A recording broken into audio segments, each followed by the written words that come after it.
Okay.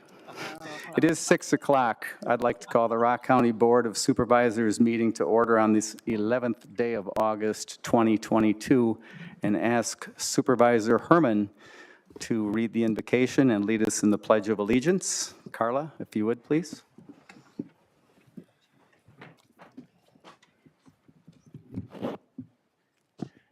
Thank you. First, I just start with a small prayer. Lord, first we would like to just say thank you, not only for our health on this day that you've given us. We'd like to say thank you for this opportunity to set aside our differences and work together. And Lord, even though we may not always agree on every issue that comes before us, let us be reminded that we are all working for a better tomorrow for all of Rock County. Amen. I pledge allegiance to the flag of the United States of America and to the republic for which it stands, one nation, under God, indivisible, with liberty and justice for all. Thank you, Supervisor Herman. Lisa, if you'd please call the roll. Beaver. Baumkamp. Bryan. Here. Playson. Here. Crary. Present. Cullen. Here. Farrell. Here. Fox. Here. Herman. Here. Knutson. Here. Levy. Mowini. Here. Pier. Present. Pennycook. Here. Podzilny. Here. Brashkin. Here. Richard. Here. Schneider. Here. Schulz. Here. Stevens. Here. Sutherland. Present. Sweeney. Towns. Here. Whitledge. Here. Wilson. Here. Winter. Here. Woodman. Here. Zorro. Here. Bostwick. Here. 27 present, 2 absent. We do have a quorum. Next item, please. Next item is item 4, a consent agenda. 4A, adoption of agenda. 4B, approval of minutes from July 28th, 2022. 4C, nominations, appointments, and confirmations. C1, appointment to the Public Works Parks Committee. C2, appointments to the Local Emergency Planning Commission. C3, appointment to the ADRC Aging Unit Nutrition Advisory Board. E1, accepting quantitative data for capacity building and alignment grant funds and amending the 2022 Rock County Public Health Department budget. E2, accepting overdose fatality reviews, grant funds, and amending the 2022 Rock County Public Health Department budget. E3, reclassification of Clerk 2 position to Administrative Assistant position 2489. E4, creating 1.0 FTE Human Resources Specialist position and deleting a 1.0 FTE Human Resources Secretary position. That is the end of the consent agenda. Are there any objections to items on the consent agenda? Are there any questions about items on the consent agenda?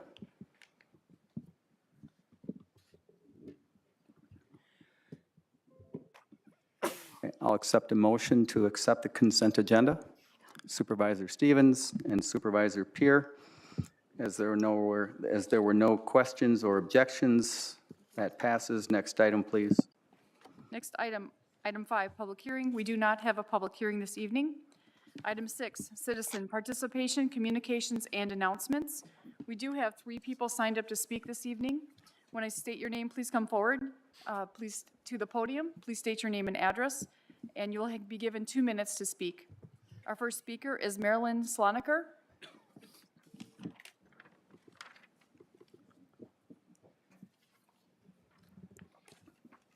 This podium up here. I'm sorry, you didn't see me point.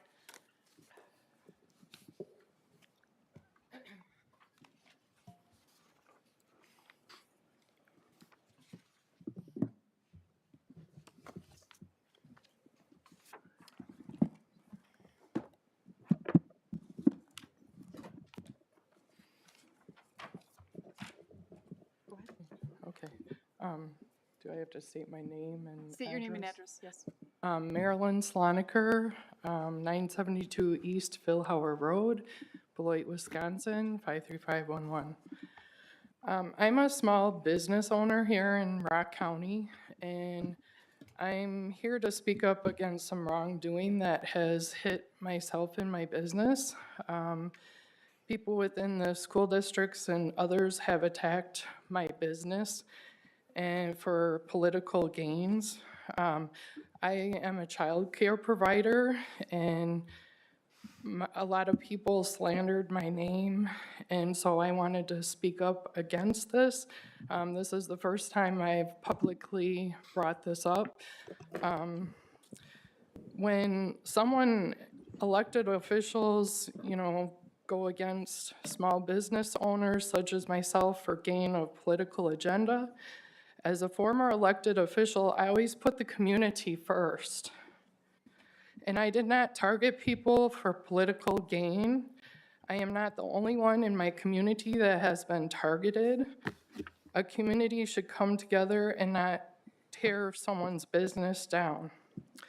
When these individuals targeted my business, they harmed the community as well. What kind of example are grown adults showing the children in our community? That you do not need to attack businesses who are serving the community. It takes a village to raise a child.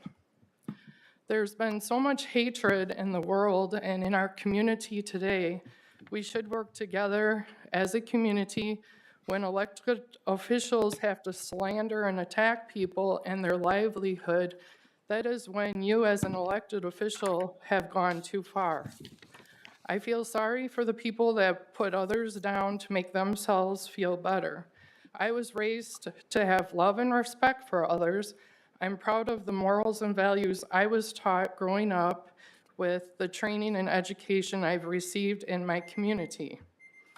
I know who I am as a person, so the slander and libel that has happened does not change who I am. I was taught to love and have compassion for people, and I love my community and what I was doing. I will continue to speak out against the wrongdoing I'm seeing over politics. I hope and pray that this type of behavior stops before it's too late.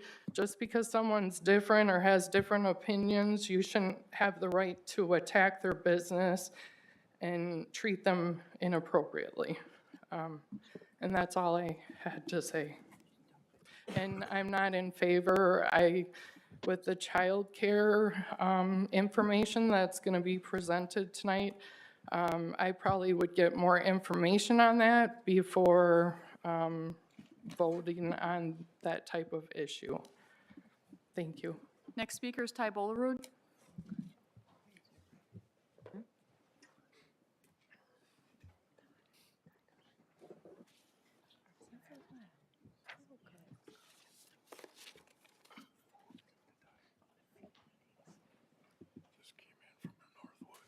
Yeah, Ty Bollerud, 4608 Pendleton Court, Milton, Wisconsin. BlackRock, they own both parties. And the townships, every township, we can't do banking. Why? Because BlackRock does it for us, and we don't have any say at the county. We have never changed that around. So as far as wastewater treatment center, the state of Wisconsin administrative department will say no to every community unless they already have one. There's no chance that they'll get redistricted. That means if we're not putting in systems, septic systems, them townships will suffer. Doug Markline, who's on the city council in the city of Janesville, he builds out in the township districts because he doesn't have to deal with the codes department in the city of Janesville. I find that a little ironic. I don't know if anybody watched the paper. Freitag, he's leaving. He's also going to leave with all the administrative determinations that we were supposed to have in the codes department. And I think that's part of the benefit of some public officials. They get to walk away with some information. GM is a joke. Right now we have, there's 2 trains that have to get together, and the Department of Transportation, check it out with Randy, they're holding on, they're hostaging $6.7 million. I don't think we found that money yet, did we, Randy? I don't think we did we? Pretty sure we didn't. And we asked a lot of people across the board where that $6.7 million that Tammy Baldwin took a picture with it and put it in the paper last year. And nobody knows where the money went. And that's just part of GM. That's only part of GM. There's no committee at the city level. So anything short of not getting any kind of committee going at the county level is going to be the same economic nothing that's been there for a long time. So townships won't be able to pull our way out of it. And if you really want to go on a journey, come with me someday and check out DNR and wetlands. Oh my gosh, everything else seems sane then. Next speaker is Tracy Purnier.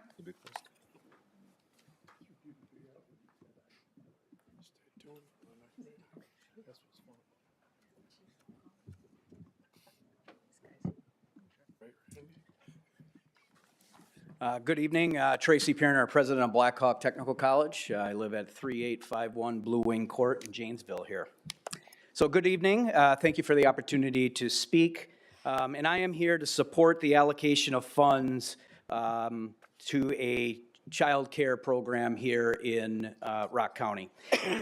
Even though early education has many long-term benefits for our children, I am here to emphasize the impact on our workforce. Put simply, providing parents access to quality daycare reduces barriers to workforce participation. This funding can help solve this problem. Rock County is considered a child care desert. Child care demand outstrips supply by 50%, and waiting lists hover near 2 years. This is recognized by our Rock County employers. Nearly 50% of our employers rated child care as important for their recruitment and retention efforts. Child care is clearly a workforce issue and one of the leading reasons for the decline of labor force participation rates in our area. And we see this manifest itself at the college. We have identified 2 disturbing trends. One is we have reduced retention and success for our single parents. Second, childcare has been identified as a barrier to prospective students as they look to upskill or reskill for a new workforce. What does this mean? It means that the lack of quality childcare in Rock County has been an inhibitor for reskilling and upskilling of our workforce. Nationally, the Harvard Business Journal noted that nearly 20% of working parents had to leave work due to a lack of high-quality, affordable childcare, and we see that happening in Rock County. In recognition of the issues above that I just mentioned, Community Action and Blackhawk Technical College believe we can be part of the solution. We would propose a potential partnership between the college, Community Action, Rock County, and the Child Care Business Program to create a community child care center open to all in our community, located on our central campus and managed by Community Action. Community Action is one of the few licensed 5-star rated child care providers in Rock County, and our campus is centrally located between the county's 2 largest communities and also located near several industrial clusters. Together, with a partnership with the county, we could make a significant impact to our child care desert. Our challenge is to create more high-quality child care. This is a challenge that this funding can help alleviate. Thank you.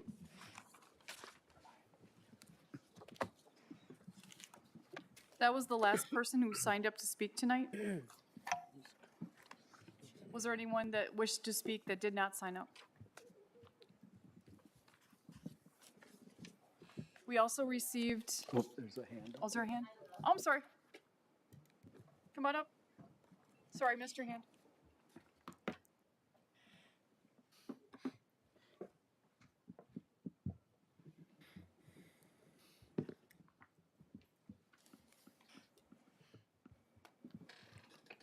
Hi, good evening. My name is Sheila Williams, and my address is 3611 Candlewood Drive in Janesville, Wisconsin.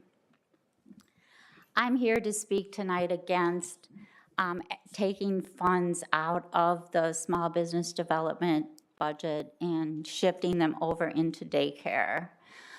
Only because there are a lot of the state currently subsidizes daycare for eligible parents that aren't able to afford daycare. So I believe that that should stay with the state. So as far as the money that would be helping the parents, I actually believe it would not be helping parents in any additional means.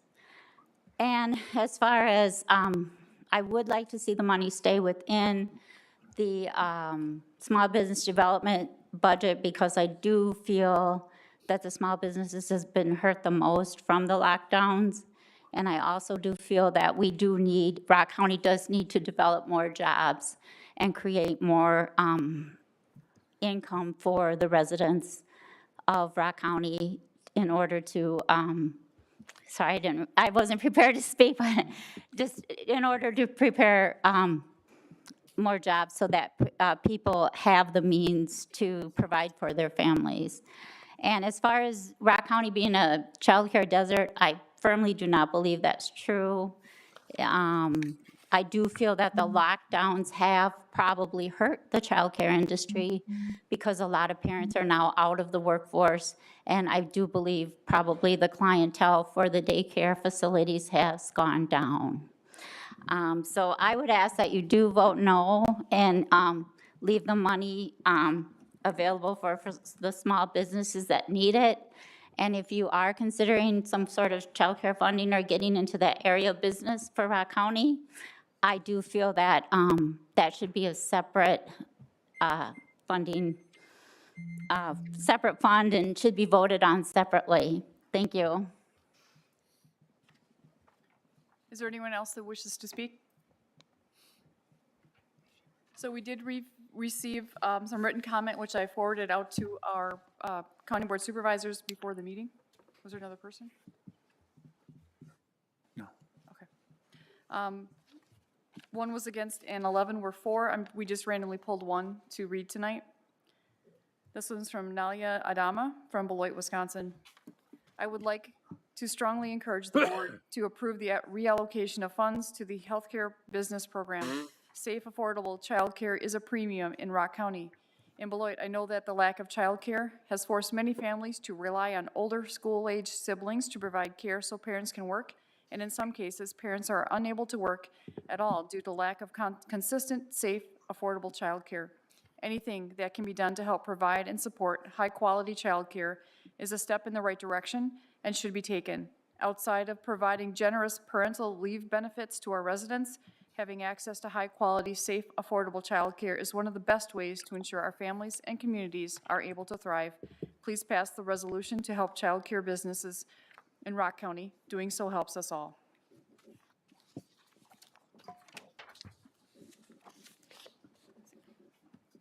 Any communications from supervisors? Supervisor Mohini. Thank you, Mr. Chair. At your station, there is an invitation from the Rock County Multi-Use Trail Group to have the drinks on us. They raised $13,000 to put a well in at Gibbs Lake County Park, and it's done. They have the well, they've got everything that they need, and they would like to have you come out for the ribbon cutting on August 28th at 4 o'clock. Thank you. Others? Supervisor Rashkin. Thank you. Chair, I just wanted to, I guess, say a few things because, as you can see, the agenda is substantially shorter than it could have been otherwise. And therefore, I wanted to say thank you, first of all, to everybody who came and spoke at the staff committee meeting. That was really democracy in action, and it was great to see that proposed referendums, the idea brought out so many people, even though I feel some of them were misdirected with their comments. Because essentially this would have been almost like a public opinion poll, taking the temperature of the community versus bringing any action. But nonetheless, I am really grateful that those people came out and spoke on all sides of all issues. That was really great. And I want to thank people who brought those referendum ideas to me and allowed me to be a public servant and submit them for the committee to review. This doesn't mean that democracy doesn't work. I think it means that democracy does work, and there will be future years and future opportunities for future referendums. And I want to thank staff committee for making this meeting tonight so much shorter. Thank you. Other supervisors? Anything from staff? Randy? So as you know, we're undertaking a strategic planning process, and I think you were informed that you all agreed to set aside a wonderful Saturday on September 10th from 8 a.m. to 5 p.m. The retreat will be held at the DWRC, Dr. Daniel Hale Williams Resource Center, using the large conference rooms. And just want to remind everybody to put that on your calendar. We will be polling county board members because we will be providing lunch and some snacks in the morning and so forth. So we'll need to have a good number for ordering the food. We are going to plan on having some department staff there to be used as resource, but the main purpose of the retreat is for you all to interact with each other and participate on developing strategic plan. So. Thank you. Josh, anything from you?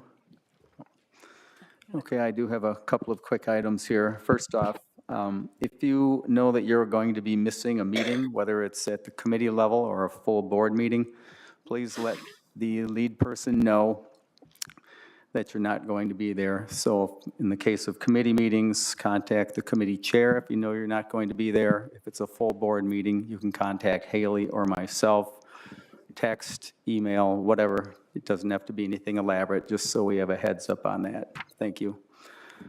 I will acknowledge supervisors that have August birthdays, and they would be Supervisor Peer, Supervisor Levy, Supervisor Crary, Supervisor Sweeney, Supervisor Stevens, and Supervisor Richard. So happy birthday to all of you. Thank you. Next item, please.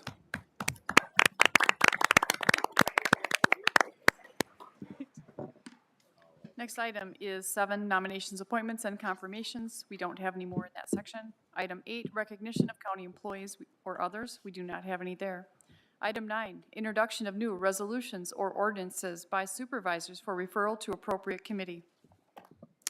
Any supervisor wishing to introduce a new resolution, please bring it forward at this time.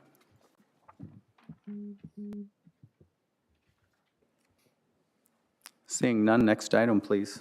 Item 10, 10A, update from UW Small Business Development Center regarding small business grant program. Colleen Merrill. Okay, Josh, if you want to give a few introductory remarks, that would be great. Thank you. Thank you, Mr. Chair. I'd welcome Colleen forward. Colleen Merrill is the Associate Director for Strategic Operations and Special Projects in the Institute for Business and Entrepreneurship at the Wisconsin Small Business Development Center. Colleen has been our contact for the SBDC related components of the entrepreneurship that we're part of the as we've talked about it already tonight a number of times, both in finance and already here, the small business grant program that the county board approved with ARPA funds earlier this year. So as part of that contract, there was a 6-month report required. Colleen and her team were able to get started shortly after the beginning of the year, so we're at the 6-month mark. And so Colleen is here to give us an update on the activities that the SBDC has been able to do for the county in this area. So I'll turn it over to Colleen. Thank you. And thank you for having me here. Since the meeting is shorter, does that give me then like 1 to 2 hours? No. Okay, all right. Well, thank you for bringing this opportunity to Rock County. Together we are making a difference. Your funding has brought much needed customized technical support focused on your underserved businesses. They now have priority access to tools, resources, and data made possible by your decision to make a difference. You now have a consultant that is dedicated to Rock County, who understands business development needs and how to strategize for sustainable growth. I applaud this council for focusing on the underserved, those micro and small businesses with less than 10 employees. Unfortunately, Rock County is not keeping pace with Wisconsin and the U.S. bounce back. According to the data from the Business Dynamics Research Consortium at the UW system, from 2019 to 2020, the loss of establishments in the U.S. was 7.83%. Wisconsin was 9.38%, where Rock County was hit at 10.38%. 10% of your businesses in 1 year. And who was hit? It was the 80% of your businesses that are the sole proprietors and under 10 employees. Then, from 20 to 21, the bounce back started with the U.S. gaining 3.27% new establishments, Wisconsin 3.89%, and Rock County only 1.99%. Thank you for recognizing the need to support those businesses who need it the most. Together, we are positively impacting your local entrepreneurs, business owners, and nonprofits, and we've only just begun. Let me share what's happened since the beginning of the year. We hired a dedicated Rock County consultant, Katherine Jackson. As a minority business owner in Milwaukee, she gets it. She's done it. And her passion is getting in the weeds with her clients and helping them cut a path forward. She's a lawyer. She launched a business in 2011. She brought a product from conception to market and built her company to a place where she was selling in 90 countries. Mentioned on the Today Show, Shape Magazine, Chicago Sun-Times, and was awarded SBA's 2015 Wisconsin's Young Entrepreneur. 2019, she sold her business and has since dedicated her time to consulting Wisconsin business owners. We are lucky to have her. Since her hire at the end of January, she has focused on understanding the landscape, assessing current resources, and looking for gaps in support. She's worked with grant applicants to guide them through the process. She's worked with grant awardees to help position their business for growth and resiliency. She's done a measurable outreach to stakeholders in the community. She's attended events to increase exposure and awareness of the grant funds and technical support. She's forged relationships that have helped build a cohesive ecosystem with chambers, EDOs, Tech College, Iron Tech, Rising Queens, WDC. And from these conversations, it resulted in conversations with the Wisconsin Latino Chamber for additional bilingual support consultant. Conversations with the North Central Minority Supplier Council to give your small businesses the opportunity to secure government contracts and become a larger part of the supply chain. We support the library system as she became a live plan administrator to help her clients with their business plans. She brings hands-on educational resources that target specific gaps in knowledge, such as marketing, financials, tax strategies. Because of your support, everything I'm about to list is at no cost to your clients. Everything is provided to them through your support of the SBDC Rock County Initiative. Capital Access Clinic, financial statements, pro formas, industry comparisons are all developed for the clients that go through the Capital Access Clinic. They are basically 99% ready for lending. Digital Marketing Clinic, your Rock County clients are dominating the marketing clinic. The director of that clinic and a team of students meet with clients to assess their needs, prioritize, and develop a customized approach to help them move forward. The top needs for the Rock County businesses: 1, SEO. Honeypot SEO, keywords, Google business profile tips. 2, social media planning and ideas, posting types, hashtag research, caption idea. And 3, digital asset creation, phone photography tips, social media icons, logo creation, and brand standards. Clients leave with a packet of information on how to, templates for media, recording of their final meeting with the team, a PowerPoint, and PDF handouts. They are so intense and doing such an excellent job in Rock County that we are bringing them here. So we are bringing them to the Blackhawk Technical College on August 25th to do a hands-on workshop with clients in the Rock County and have them showcase some of the clients that have gone through the clinic. We work on QuickBooks consulting, webinars based on current needs. There's those that are thinking about QuickBooks. There's those that have it, but they don't know how to use it. And then there's those that have it, but don't know how to optimize the platform. But what about those that don't have QuickBooks? There's a lot of our sole proprietors and young businesses here. We have found and identified a gap in those who need foundational understanding of setting up accounts, financial statements, and general bookkeeping best practices. We are currently identifying Rock County companies who can help support these clients. Biz Smart Sprint. This is a 6-week course to learn the building blocks to become a successful entrepreneur. Understanding your customers, their market, strategy, legal operations, and financial needs. This is open to the state for about $200, but at no cost to your Rock County clients. Currently, we have about 10 in the class, and we're looking to open another class just for Rock County. Connection to international trade. The international trade consultant we bring in helps with market penetration, and of course, helping clients understand this crazy logistic world of the supply chain and how it affects their business.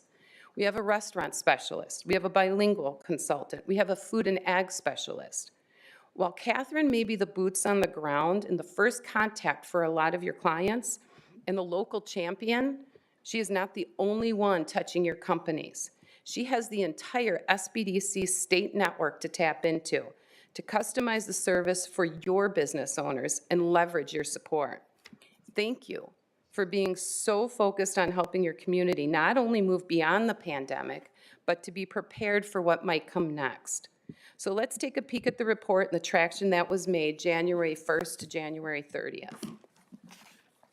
Everybody has this handout? So I can kind of walk you through the second page. In there is a graph, and this is how we hold measurable achievements. Keep in mind, Catherine started at the end of January, so this is really kind of a 5-month look at what she's done. The first thing we did is we formed and met and we meet with an advisory committee. There are supportive information down below if you want to take a peek at that. You can see the committee members. Francisca Reyna from Blackhawk Bank, Ron Whitley from Father and Sons Cleaning, James Otterstein, Ron Chisholm is a director at UW Whitewater, and myself.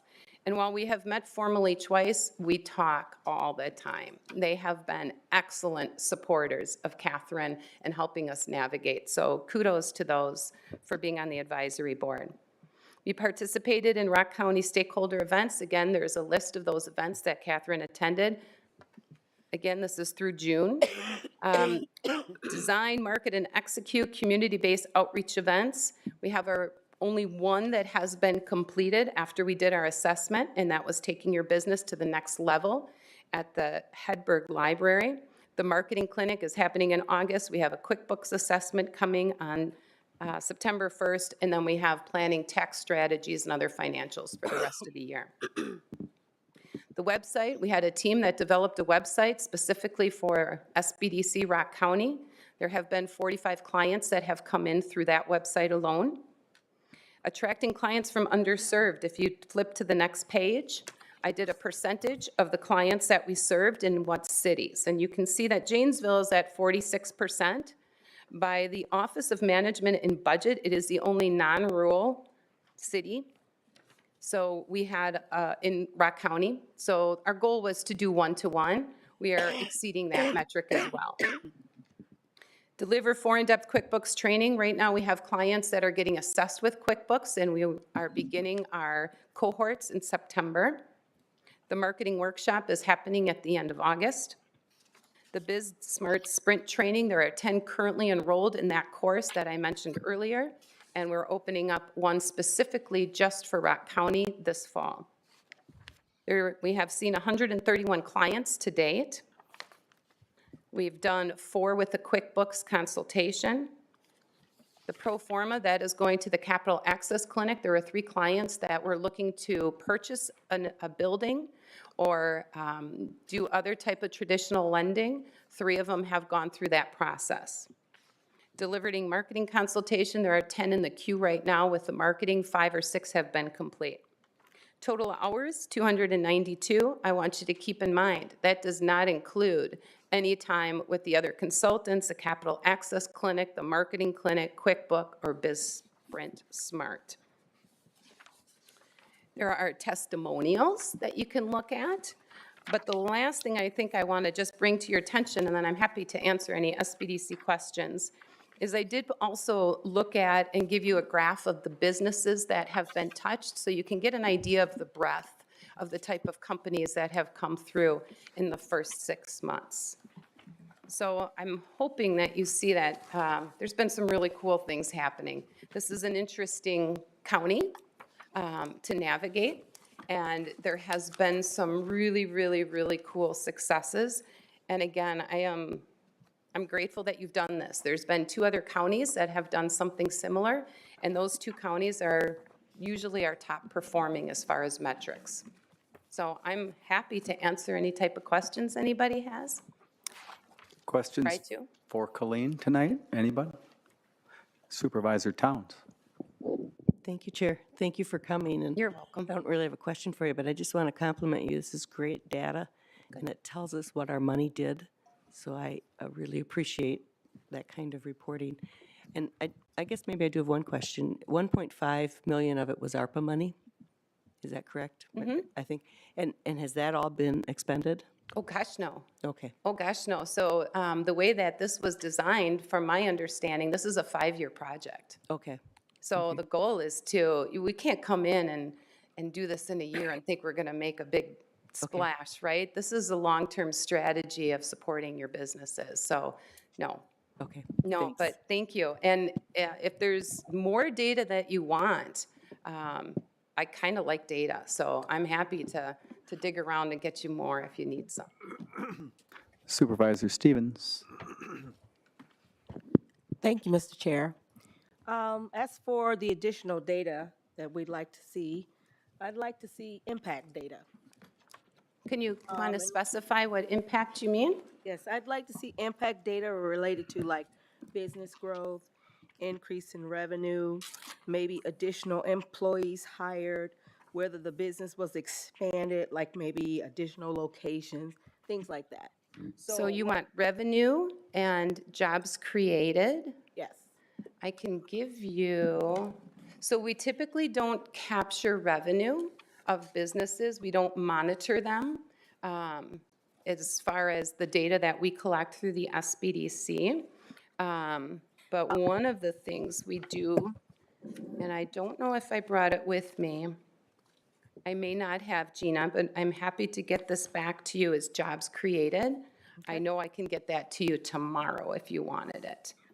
Since this was supposed to be a customized program, can you start tracking that type of impact data? Because the only type of data that I'm actually seeing is like how many classes were held and that type of stuff. But since I run an incubator and accelerator, that is the type of data that I start asking business owners to provide me, so I can actually track the impact of the work that I'm doing.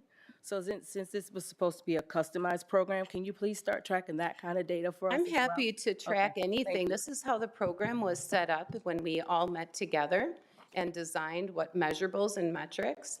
If you want to amend or change, I'm happy to comply with anything that is feasible that we can collect. So one of the things I cannot do for you is I cannot tell you individual clients. The SBA has a strict policy on confidentiality, so I can do as an aggregate. I could also say we've had 7 companies that have added X amount of employees. But I would tell you that most of the clients that we have seen through this grant are those that are typically a sole proprietor, a single business owner. And most of the ones that we have dealt with that were in relation to the grant that was received were struggling, right? So you're not going to see the business revenue increase probably till sometime 6 to 12 months later. But I'm happy to see if we can start benchmarking, if that's what the board would like. I've been working with the UW La Crosse SBDC for about 3 years, and I know when I'm working with my clients, they have to give the SBDC permission to share that data. Correct. So if you can, since you said you can't share that, but I know that if you ask clients to give permission, you can actually share that with us. So is it possible that you can get like a few of them to give you Oh, permission to share? I can That would give be you great. information on companies and industries. I can tell you anything, but I can't tell you who the client is. I can't say XY company here has done this unless I have a written statement from them that I am allowed to share. Okay. A Okay, great. release. Thank you. Yeah, happy to help. Supervisor Farrell. Thank you. Could you reiterate your percentage that you said of businesses that have gone out of business? Did I understand that correctly? You gave a percentage, I thought it was 10? 10.38%.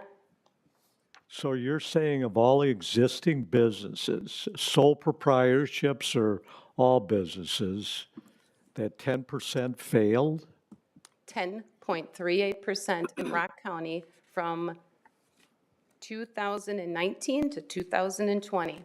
And not only can I tell you that number, I can actually, through the data that I can provide from you, from the UW system, I can provide you a list of every one of those companies. I can tell you that from 2019 to 2020, about 900 of them were in the 2 to 9 employee mark. There was 10 from the 100 to 499 employee mark, and none in 500 and above. There was actually an uptick in sole proprietors, people starting businesses, by 200. I can tell you through the information, because they're not SBDC clients, this is data that data source that we have, I can give you the names of every one of those clients, every one of those businesses. So you know what, like, groups of businesses have I can tell you the had the most? industry. Yeah, I can tell you the industry. I can tell you the city. yeah. So this is what we're trying to do. We're trying to be really strategic here, right? Right. Because there is certain industries that are affected more than others. Right. And how do we come in and look at your county and really say, what are the best resources for what you have, for the companies that you have here, and how do we best serve them? Is there any way, probably it's difficult to get, but why do these businesses fail? I think a lot of them are undercapitalized, have no business plan, and as you said, a lot of them pay very little attention to accounting or financial statements. Prior to this role, I was a consultant. I was a director at UW Oshkosh, and I did a lot of business consulting for about 6 to 8 years. And most of it usually comes down to management, and it comes down to money. And it comes the financials. It's not even money, it's financials, and it's understanding your financials. It's understanding the basics. How does that balance sheet interact with the income statement? I would tell you that probably 95% of the clients that I worked with never did a cash flow statement. They never forecasted. So there's some basics that we need to work with. And I'll tell you, once you get those basics and you got a champion in your pocket, and you've got somebody like Catherine who's telling you, hey, did you know about this grant? Do you know about these resources? Let's get you to the clinic over here. Let's help you with your marketing. Changes everything, because you can't unlearn what you've learned. Okay, thank you. You're welcome. Supervisor Zorl. Thank you, Mr. Chair. Would you by chance be able to tell us in Rock County the top 3 best growing industries and the 3 that are doing the most poorly right now? No, not at this very moment, but if you want me to, I can get that information for you. So that was one, I didn't prepare for that one. You gotta give me a heads up next time. Top 3 growing, did you say? Yeah, what's the top 3 growing industries in Rock County, and also the top 3 that are On their way out? Yep. Yep. Happy to look that information up and share that. Other questions for Colleen? Supervisor Carreri? Thank you, Board Chair. Colleen, I'm not sure if you can answer this for me. I know we have the Small Business Loan Fund Committee, and we have the Small Business Loan Fund Subcommittee.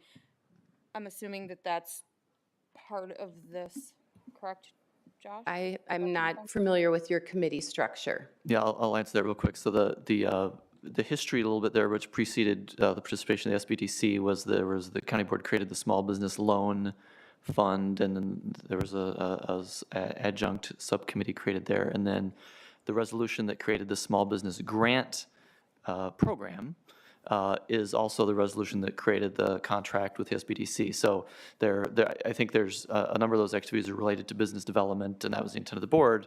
But Colleen's focus is, sort of on a subset of that resolution outside of those committees. Okay. Yeah, I was just curious if those committees have been gathered and kind of made aware of of these projects, and maybe that's a question more for Mr. Otterstein than Yeah, I'll answer that a little bit, and if others have input, they can. I think the intent of the loan fund committee, for example, was pretty narrow on, on reviewing and approving applications for loans. And so in that way, the information that Colleen is here to provide, per the contract is really to come to the whole board. There really isn't a committee overseeing the work of the SBDC for the county in that way, which is why she's here in front of the whole board. James, do you have any further input into describing the whole system as we have it right now? So that was an excellent setup. And by way of quick clarification, the loan fund committee as well as the subcommittee, those meetings are subject to the call. So what that means is when there's a application that fits into that particular channel that is eligible and we're bringing a recommendation forward to be funded out of the loan fund committee, that's when those committees are called to meet. When there isn't any activity, there's cancellation notices that go out that are sent out from our office that indicate those particular meetings are canceled. As Josh had indicated, the grant goes through a completely different mechanism in terms of the review process, and there isn't a committee structure associated with that.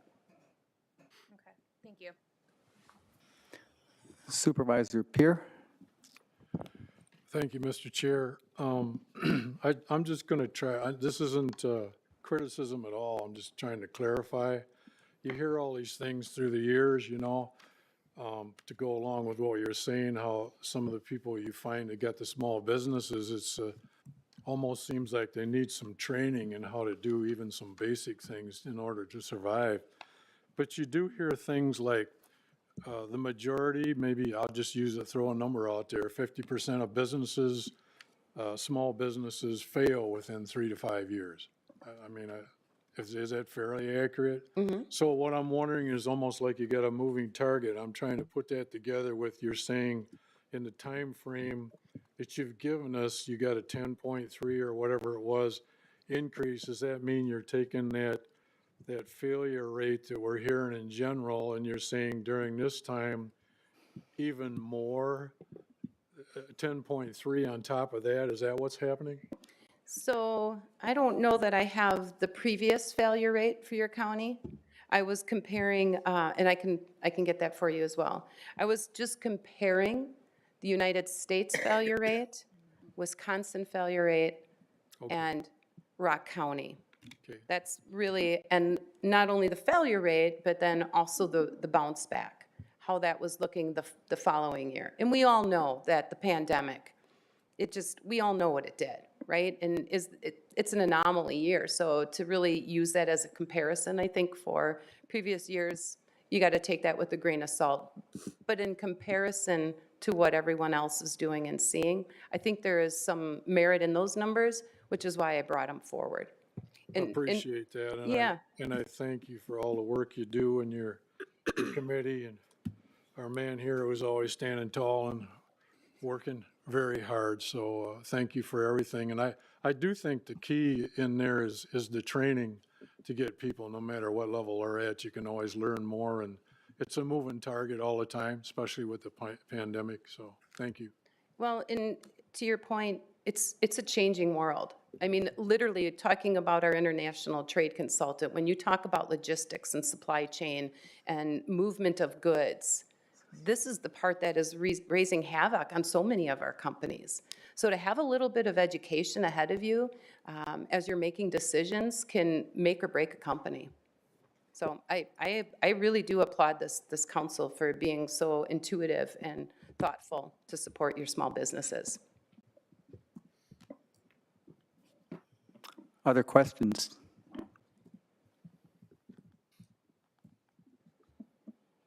Seeing none, Colleen, thank you very much. Appreciate your report. You're welcome. And it wasn't even an hour. Next item, please. Next item is 10B, Arrowhead Library System Merger. Steve Platterer, Director of Arrowhead Library System, and Steve Oakes, Director of Lake Shores Library System. Okay, while the guys are making their way up, I'll give a brief introduction. Rock County's state library system is known as the Arrowhead Library System, and it consists of libraries in Janesville, Beloit, Edgerton, Evansville, Milton, Clinton, and Orfordville. And for the longest time, Arrowhead Library System was one of only 2 systems in the state that was only one county. All the other systems were multi-county, but that's about to change because there's a proposal to merge Arrowhead Library System with the Lakeshore Library System. So we do have Arrowhead Libraries Steve Platter and Lakeshore Library Systems Steve O's. I'll turn it over to the Steves right now.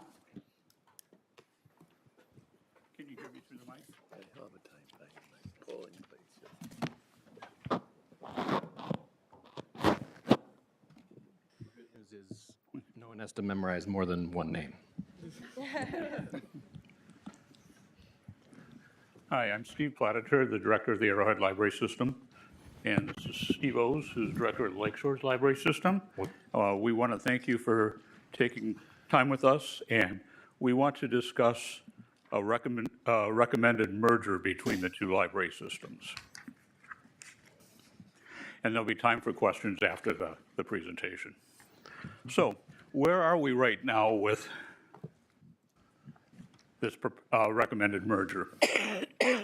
On June 27th, 2022, an exploration committee, well,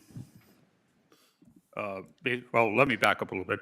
An exploration committee met 9 times in the course of spring and summer of this year, and created a final report and ultimately voted to recommend moving forward with the library system merger. Then the ALS board voted to authorize that merger on July 13th, and the Lakeshore's library system followed that on July 19th. The next stage on this is basically each county board of supervisors has to authorize the merger. So. Do you want to just run the slides?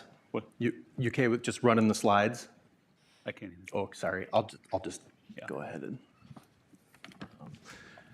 So I'd like to give everybody a bit of an overview about public library systems in Wisconsin. Public library systems exist in order to broaden the reach of resource and services. Really, what the library systems do is we work in the background as facilitators to try to find opportunities to help the respective member libraries of each system realize economies of value, to save money, to help serve their individual communities better.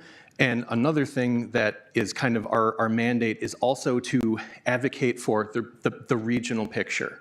So municipal libraries serve their communities, and anyone else that comes in from nearby communities or even other counties to use the facility. And part of the job of library systems is to help do a lot of coordination so that anyone from the system area can use a library and can get access to library service. Really, counties are the building blocks. So in Wisconsin, 72 counties, every county is a member of one library system or other. It's not a requirement that counties are members of library systems, but all 72 are, and some of the library systems in Wisconsin, there are 16 of them, are single county library systems. Others are multi-county library systems of varying size. Just kind of a general point about kind of how governance works in library land. Each member library of a library system has its own library board. That library board is appointed by the municipality. And then library systems also have boards of trustees. Trustees on library system boards are appointed by member counties.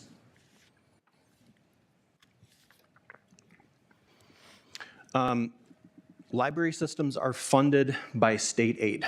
And that state aid is appropriated by the legislature. It comes from the State Universal Service Fund as opposed to general purpose revenue.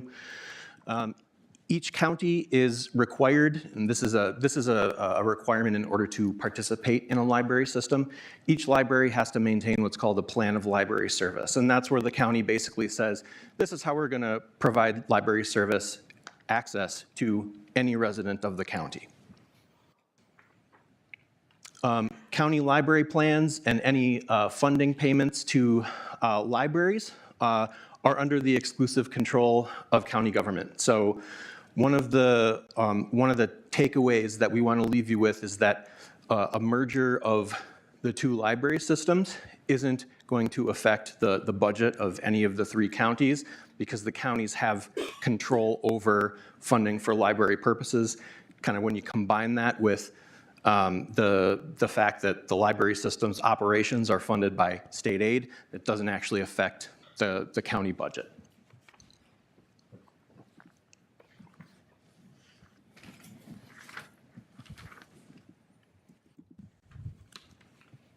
Okay, why merge?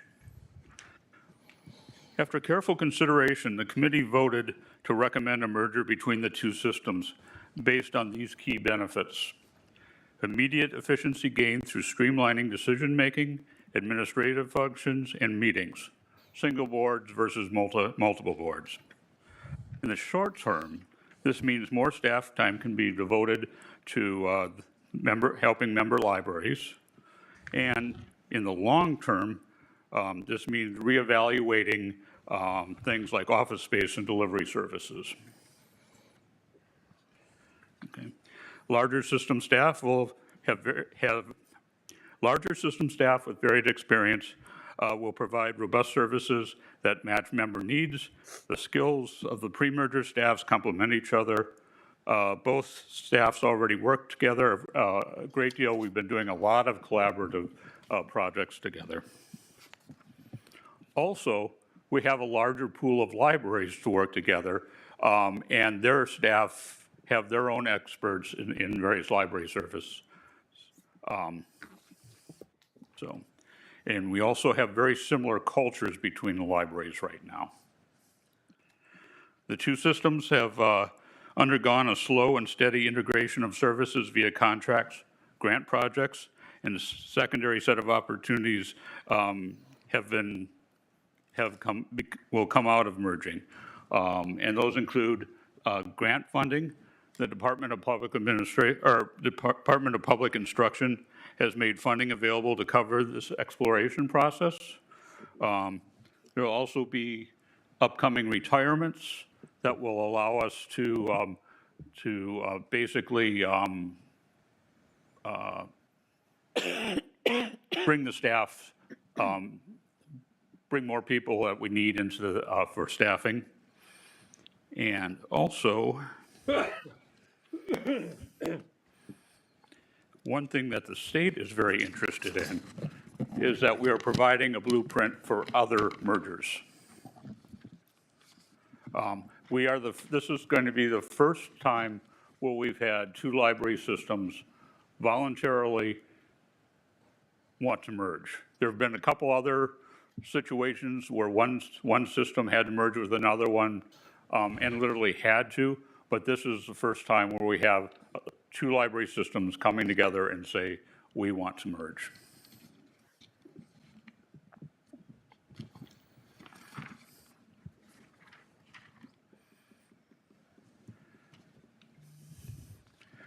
Okay, in August of 2020, the Board of Trustees of the Arrowhead Library System and the Lakeshore Library System each voted to embark on a journey to determine if the two library systems should merge, thus forming a new regional library system that would serve the counties of Rock, Racine, and Walworth counties.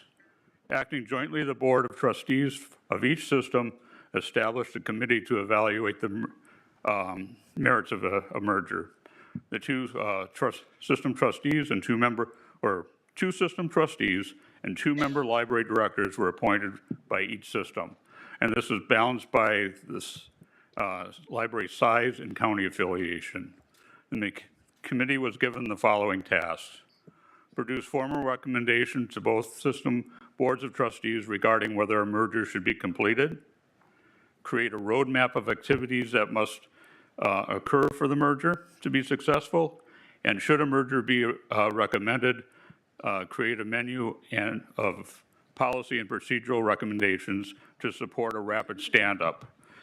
of the new system during a period immediately after the merger.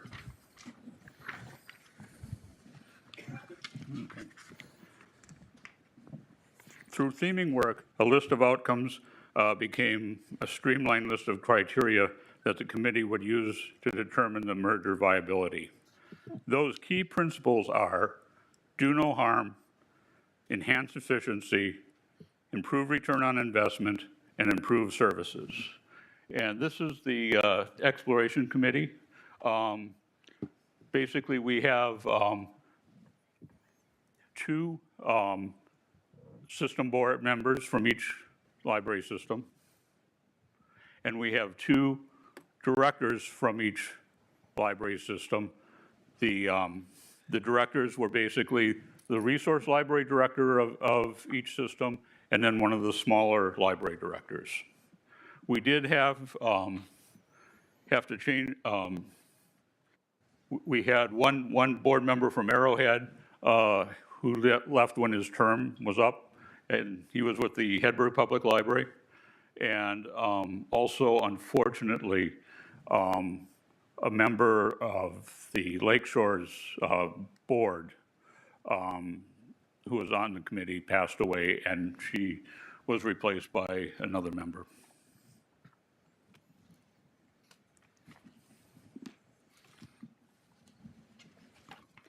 Okay, the Exploration Committee met monthly or more, developed a key list of issues requiring an investigation of what we want out of the merger and what's involved with it.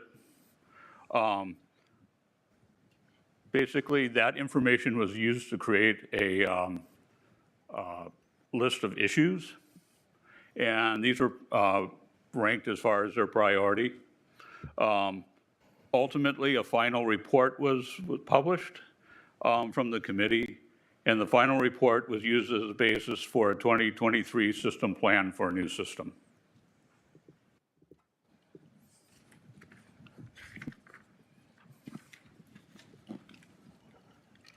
Thank you, Steve.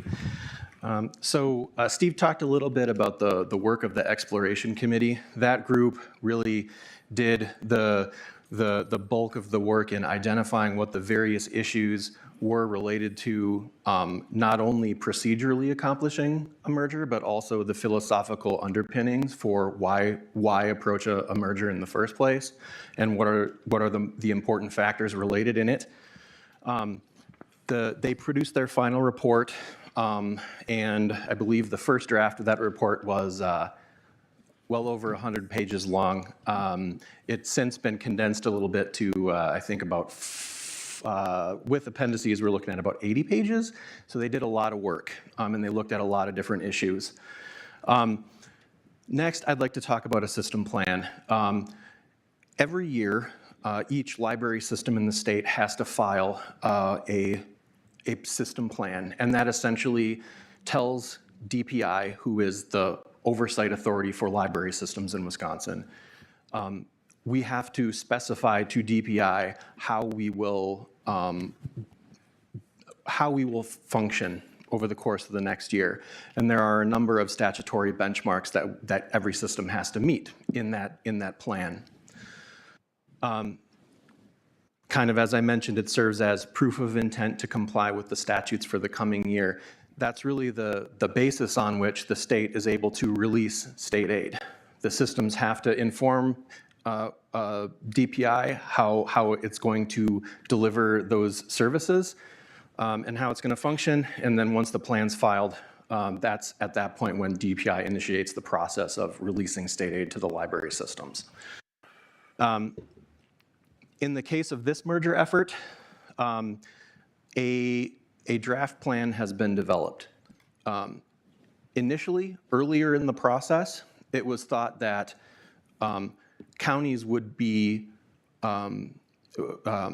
approval for the merger would be sought from each of the 3 member counties prior to writing and filing a 2023 system plan.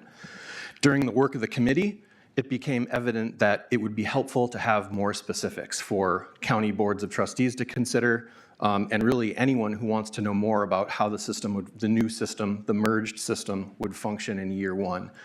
So work began on a draft plan a number of weeks ago, and at this point we have a draft, and I believe if this board hasn't seen that soon, I think you'll be seeing a draft of that soon.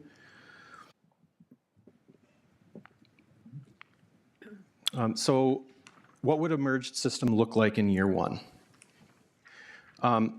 As Steve kind of mentioned earlier, Lakeshores and Arrowhead have already combined a lot of the services that we're offering already. We already participate in an automation consortium using the same automation software. We've been doing that for a number of years now. We're sharing staff roles, so Lakeshores is providing IT services to the member libraries of Arrowhead, and Arrowhead is providing marketing and public relations consulting to the member libraries of Lakeshores. We've applied for a number of federal grants together over the last few years.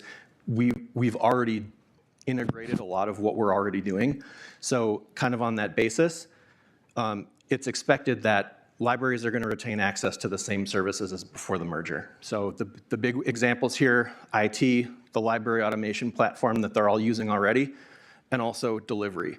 Both systems offer delivery services between all the member libraries. So what that means is someone on the far side of Rock County can get a book that's only available within the collection of the Racine Public Library on the far end of Lakeshore's territory, and that delivery can happen in a matter of typically 3 days if it's during the week. Both of the systems provide that service, and we've integrated our services to reduce wait times already.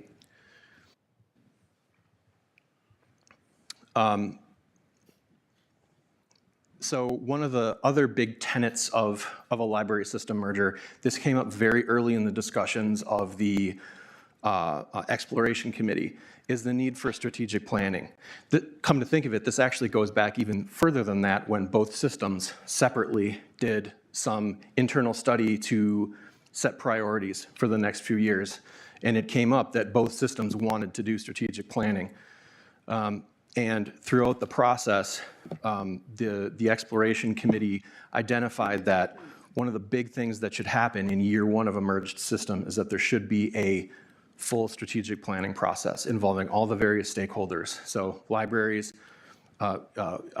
board members, and the various groups that the library systems serve to get a sense of what are the services that the member libraries need the most.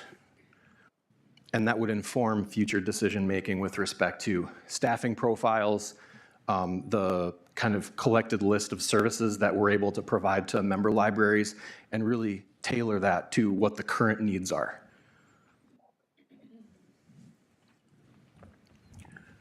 Just looking at the time. Administration.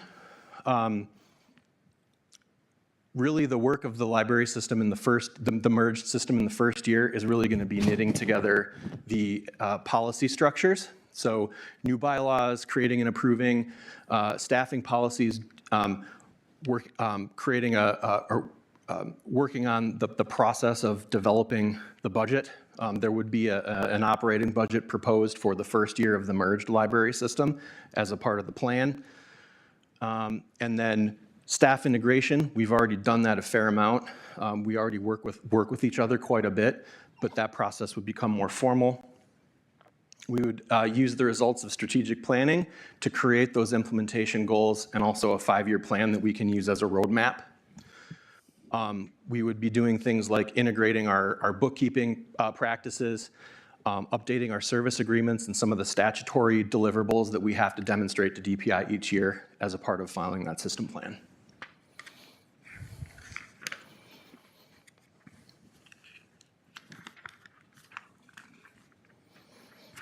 Running through this slide relatively quickly, what would a merged system look like with respect to the county relationship and governance?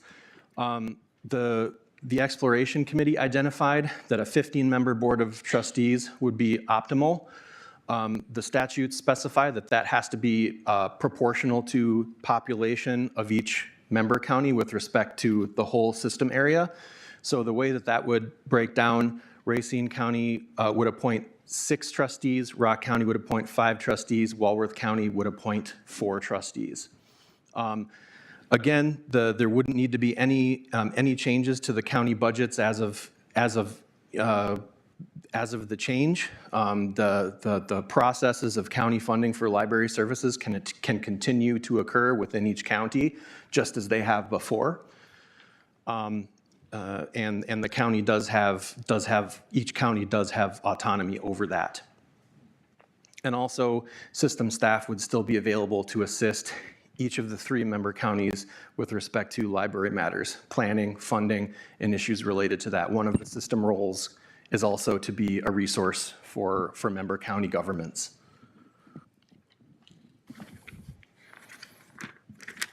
There you go. Okay, this effort has been building since about 2016, and there's been a great deal of comfort in moving forward with this. In Lake Shores, 13 of the 15 member libraries have assigned statements of support.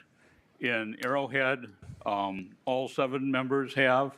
In Lake Shores, there are 2 that are expected to file. It's just their boards haven't met yet in regards to this.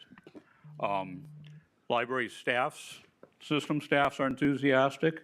As I mentioned earlier, we have been working for a long time together on various projects. We work well together.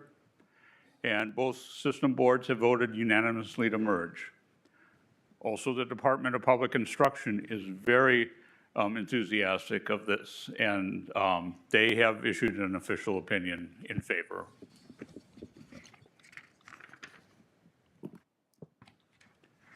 So this is kind of where we're sitting. We request an approval of this merger by a county resolution. Recommendation, we utilize the draft system plan of 2023 as a basis for a resolution. And in order to establish a merged library system beginning in 2023, all counties must indicate their approval by the end of September 2022. And if there are any questions, we'd be happy to answer them. Quick question, what are you going to call your new library system? I'm sorry? What are you going to call the new library system? Prairie Lakes Library System. Is there any reason why Kenosha County chose not to? Kenosha County? It's, I mean, the location is. There are some financial things involved with how Kenosha County is administered that probably they would not be looking for merging with the new system. Yes, sir. Yes, as a Hedberg Library card holder, what advantage to me is the merger? Can I now go into a Lakeshore system and get books? Or what advantages as a card holder do I get by a merger? Advantages. So I could, there's a couple of different pieces. So the cool thing about the collaboration that we've already done is that a lot of the groundwork, kind of the example of being able to place a hold on an item that is only owned by another library on a remote end of the service area, kind of really the 4-county area, because Kenosha is kind of linked, but they're not a formal participant in this merger effort. Really where the benefits are is on the administrative side of things. Right now, the 2 boards, or the 2 systems rather, we've kind of come to the limit of what we can do without taking that last step and actually merging. And if we are able to take that last step, that's where we're going to see kind of a secondary set of areas where we can actually do some consolidation with respect to some services. We can look, in year 2, we can look to converging our delivery networks into perhaps a single contract, and we might be able to save some money to do that. Also, too, currently there are 2 facilities, so each system has a headquarters location. In year 2, this is kind of following the work of the Exploration Committee as well. Wasn't in the slides, but that's part of what they looked at. In year 2, there could be an effort to look at changing the physical footprint. Some additional money could be saved there. There are some areas where we would be able to collapse 2 separate contracts down to a single contract and save money in doing that. There are a number of different situations like that, and the end result is, instead of spending that money on administration, we can pump that directly back into services. And so the libraries some of the libraries right now, there are a lot of cooperative purchasing that the system's our fiscal agent for. We help them to do that. The system would be in a position to put more state aid directly towards that, and so they wouldn't have to fund as many of the expenses as they are now, and so they would be able to save money.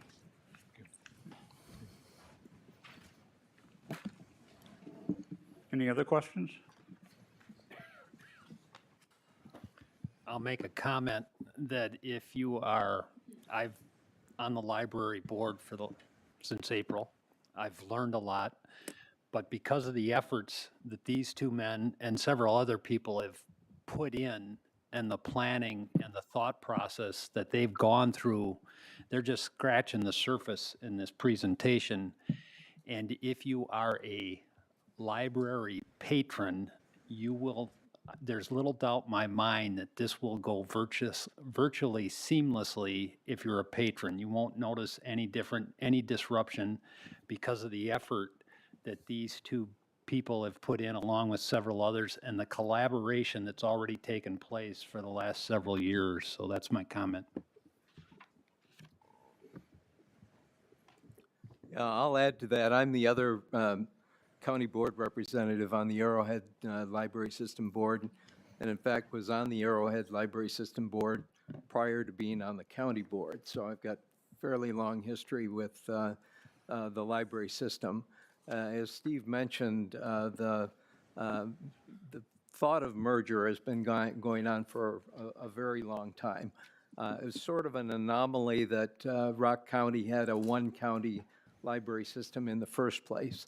It was the smallest by population. One of the reasons that the state has been very much in support of the merger is the fact that the state statutes have actually been changed. If we were trying to create a new library system in the state, we don't have enough population to do so. The population threshold has been changed. The county money that is allocated to the library system stays within the county. It's used to reimburse essentially municipal libraries for the use that's made of those libraries by people who live in rural areas of the county. And that won't change. That piece is there. The administrative portion is state funded, and the real benefit is in terms of that streamlining of administrative functions. The gentleman mentioned filing the system plans, and there's also annual reports that are sort of the metrics of what has happened in fulfilling those plans. Right now, there are 2 plans. There are 2 annual reports that are done. There are multiple sets of books in tracking the expenditures. All of those administrative charges or costs really do get merged, and it creates a greater efficiency, which will allow for that staff to be involved more with helping libraries. Many of you may remember back probably a couple of decades ago, a chemical company called BASF used to do some commercials, and their pitch was, we don't make the cars, we make the car go faster, or we don't do X, but we make it better. That's sort of the role of library systems. They're not providing that end user service. You don't go to the library system and check out a book, although they facilitate a lot of the electronic resources that are there. But I think it's evidenced by the fact that the libraries are all stepping forward and the boards are saying this is a good thing. They're seeing the benefit in terms of greater services coming from the library systems because of less administrative costs.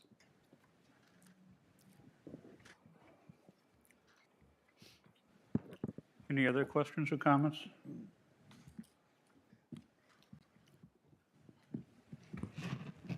Thank you for your time. Thank you both very much. Good presentation. And repeating what they said, we will be voting on this sometime in September because it has to be completed by the end of September for it to go through. So once again, thank you for the presentation.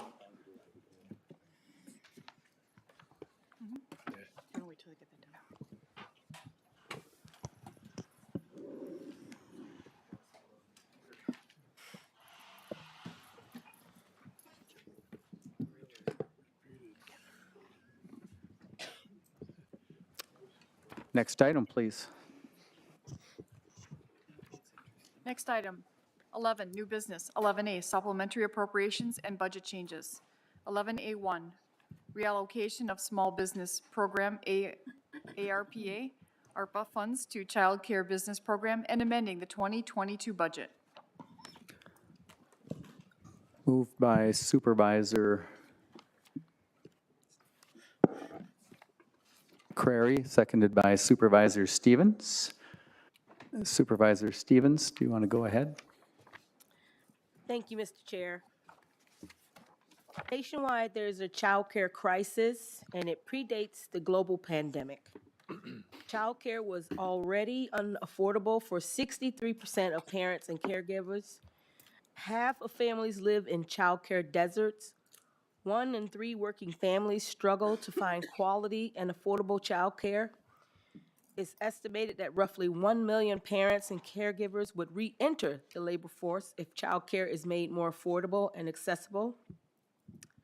The child care crisis has only gotten worse since the pandemic, with many child care businesses closing and being unable to recover.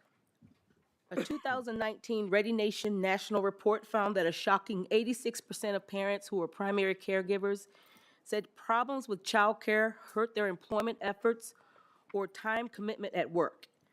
Diminished productivity cost employers $12.7 billion annually, which contributes to a total economic loss of $57 billion per year in lost earnings, productivity, and tax revenue due to the infant and toddler child care crisis.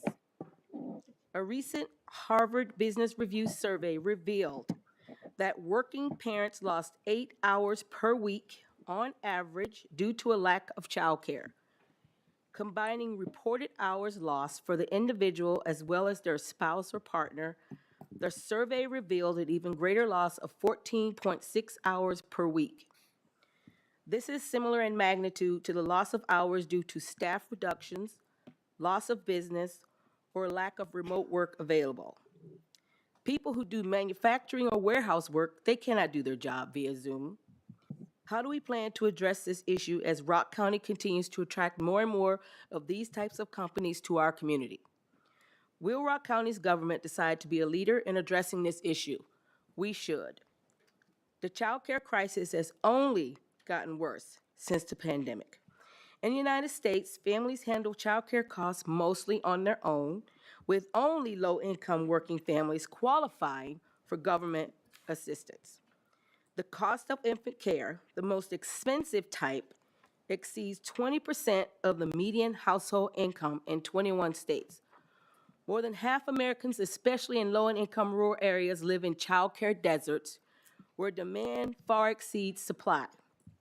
It's my understanding that several economic development stakeholders and large businesses in Rock County have been aware of the child care crisis for several years, long before the COVID pandemic, and have been working towards a solution. So these child care issues do exist right here in our community. It's my opinion that it's way past time we start the process of taking care of this huge issue in our community. Here are just a few of the concerns raised by the people I serve as a Rock County Board Supervisor. The first comment I received: I run a very small in-home childcare. It's expensive to find staff, get supplies, materials, etc. to qualify for even a license. And then there's the issue of charging my clients enough to make it so that I can make a living. I know the need is high in this area. It's sad that families can't find quality care, but it's hard for me to make a living doing childcare. The second comment: I know my daughter's main issues were the extremely long waiting list. Most childcare centers are only open for first shift workers, and the cost is a huge issue. My daughter and her boyfriend don't qualify for daycare assistance because he works full-time and she works part-time but has to go to school full-time. Their out-of-pocket costs for one 2-year-old was close to $2,000 a month. There aren't a whole lot of people in this area who can afford that. Also, another thing that bothered me is the lack of childcare is open past 6 p.m. and the lack of childcares that allow drop-ins. The next comment: as a foster parent, I just want to note that the cases of removed children that I am most familiar with are those who suffer from neglect because their parents had no access to free or low-cost childcare. And the last comment I received: as a child care provider, stabilized income will help us and the parents as we want to have, so we won't have to raise our rates. I have not raised my rates in 2 years. My heart goes out to the parents, but eventually I will have to take care of myself to make it worthwhile to continue to keep my child care center open. With that said, there have been some questions raised. How much of the $5 million has been spent so far from the original ARPA Small Business resolution, and how much will remain in the current program if $3 million is reallocated? Of the $5 million that was originally allocated in the resolution, $290,000 has been dispersed since the original resolution was passed in July 2021. The other question: what is the reason child care businesses are not eligible to take advantage of the current program? Current eligibility requirements of the ARPA resolution does not exclude child care businesses. It is worth mentioning that the child care business program details will be established by the Human Services Board. The details of the child care business program will be established later by the Human Services Board in collaboration with the Wisconsin Early Childhood Association, WECA. This is just a reallocation of the $3 million. Thank you. Comments, questions? Supervisor Carreri. Thank you, Board Chair. I'm not opposed to reallocating the funds, moving them from one bucket to another, specifically for daycare. Because frankly, I'm questioning, like Gina just mentioned, why childcare businesses didn't fall under the grant program already. And that may have been identified and questioned, and childcare businesses may have already been served if the supervisors had been utilized by being asked to come into committee. When those committees were formed, I was on the board, and most of all the supervisors on there were small business owners or promoted small businesses. Looking at the supervisors that are on these committees now, it's much the same. So I'm really questioning why those supervisors' knowledge isn't being tapped into and being used to make sure that these funds are going into the community in a way that's not only helping small businesses, but also daycares, because this is an issue that didn't just crop up. So I support it. And I do have questions that if we were to do it, I would like to see those committees utilized. Thank you. Supervisor Towns. Thank you, Mr. Chair. I also support the willingness for the county to work towards making sure affordable child care is available in our county. I think it's a noble effort.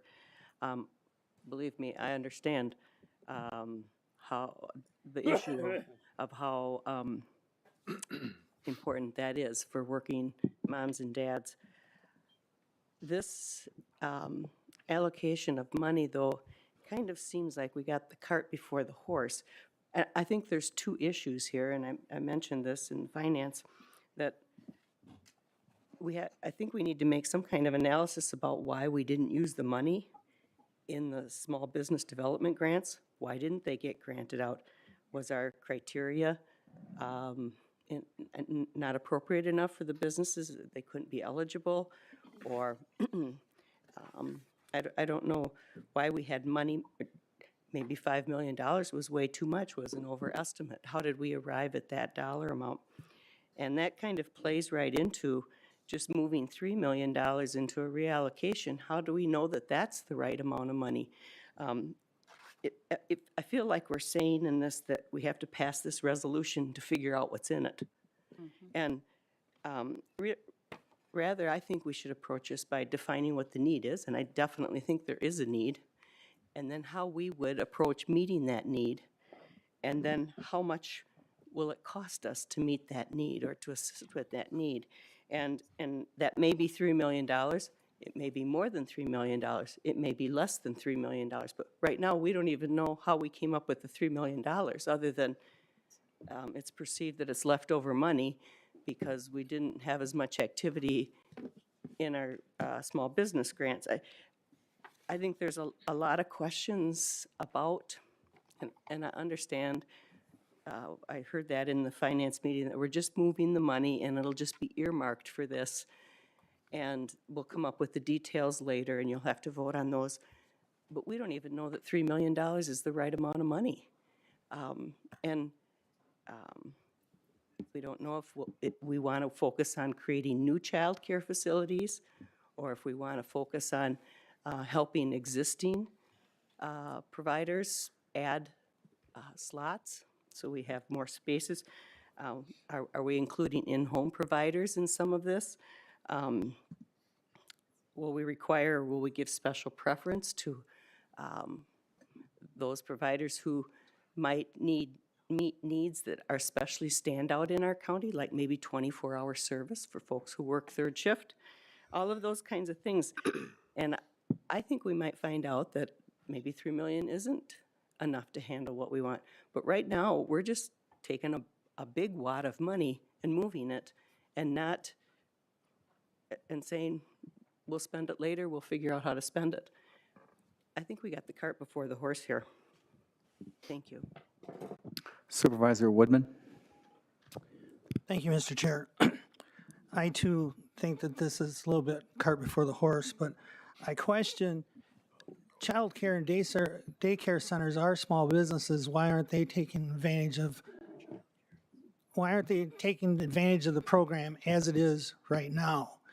Because I know a lot of small business owners I've talked to approached about applying for this, and they said, well, we've gone through so many of these other government things that don't turn out to be what they expect it to be, and by the time they get to the end of the process, they find out that there's some little thing that makes them unqualified, and they're just kind of tired of the whole darn mess. But they also don't want to take out a loan, whether it's 0% interest or 10% interest, because they don't want to take out another loan. So I guess I just have a difficulty with this right now as the way it stands. Thank you.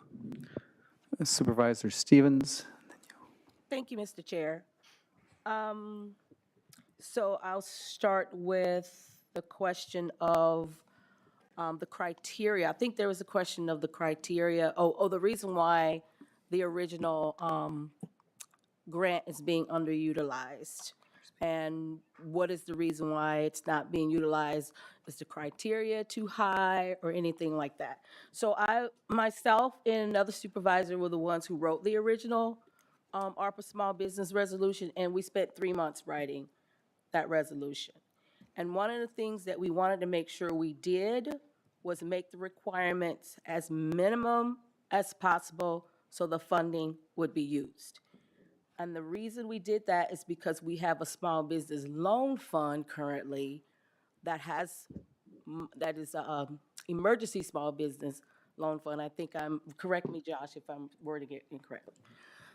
That has funds in it that was that's sales tax. It's from our sales tax, right? That wasn't being used, being underutilized. And I looked at the requirements of that small business loan fund, and I felt the requirements of the small business loan fund was extremely restrictive. And that was the reason I thought that the Small Business Loan Fund was not being used. And I also looked at the requirements of PPP loan, EIDL, and I said, listen, the business owners who I am working with typically have a very difficult time of getting these grants. I want to make the requirements of this grant really easy, really easy. And for those of you, if you haven't actually looked at the original grant, if you look at it, the requirements are really, really easy. There's not a whole lot of documentation you need. I mean, very minimum documentation. So even with the documentation and the requirements being really super easy, you just have to prove you're a business, bring your taxes, you know, you have to be in business within a certain time. I mean, really minimum, very minimum. So even making the requirements that easy, it's still being underutilized. So I've been keeping in touch with James, monitoring the grants that are coming in, and it's like, okay, what's going on, right? The maximum grant amount you can get is $10,000. The way this grant is set up is it's just making up the difference. And James might actually have to explain, like, it's making up the deficit of what you lost in that year's time. We based the $5 million amount off of currently how many small businesses do we know of exist in Rock County. If we cap the amount at $10,000, we believe $5 million is the number we want to put on it. Then I kept in touch with James and said, where are we right now? Where are we right now? By the time this date ends that we're actually supposed to have used these ARPA dollars, realistically, are we going to use all this money? Probably not at the pace we're going. Then there's another supervisor who's not with us anymore, Supervisor Renish. The issue kept coming up that we have a serious child care issue in Rock County.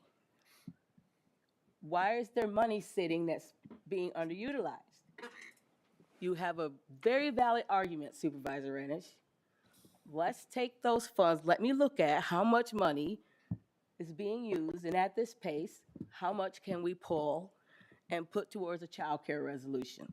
So that's to answer some of your questions of what's going on, why is this money not being used, are the restrictions too high, what is possibly the reason, and where did you come up with the $5 million, and where did you come up with the $3 million? So I hope that I have answered some of those questions that have been brought up. So if I didn't, please remind me. Thank you. Supervisor Herman, then Supervisor Schneider, then Supervisor Zorl. Thank you, Mr. Chair. I totally understand that there is a need for child care services. I used to work for 10 years, and believe it or not, I made $7 an hour, which is not much more than what they're making now. And that was 20-some years ago. So I do understand that. My concern, and my other concern is, again, we do have two committees for allocation of this money, and the meetings keep getting canceled because there's no applications. Well, I don't know if there was a way for us to, and this is by no means saying, Supervisor Stevens, that you didn't try this. I don't know the behind the scenes, that we could have met as a small business loan fund committee and talked about this across the board. I do have a concern about reallocating funds and then funds not being there for others. But my other question is, why don't more people know about this fund? Why do we not have the applicants? I don't know who to ask that question, because I know there's small businesses all over Rock County hurting. And so I don't understand our meetings are always canceled. So. And maybe this would be a good opportunity to have James address maybe both the questions that have come up, a little more specificity Supervisor Stevens was alluding to on the data and utilization thus far of the program, and then as well as the process as far as maybe why things are as they are right now. Right, so all good questions. And so let's take it two parallel tracks, okay?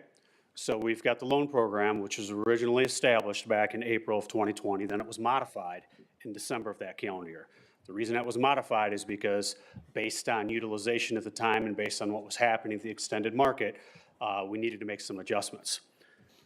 Versus where the grant program came into play, that was approved back in July of 21, really started to open up in September, fast forward. So here's where we're at to date with both of them, right? So on the loan program, which is funded through sales tax, there have been 20 loans approved for a total of $308,500. On the grant side of the equation, since the time the application period opened up, there's been 32 grants that have been awarded for a total of $290,902,000. Here's the reason why there isn't a huge rush on the bank on these funds. The amount of federal funding that flooded the marketplace was unbelievable, through PPP, through EIDL, fill in the blank. Because we wanted these funds targeted at the folks that were needing it the most, the restrictions as well as the application requirements were designed accordingly.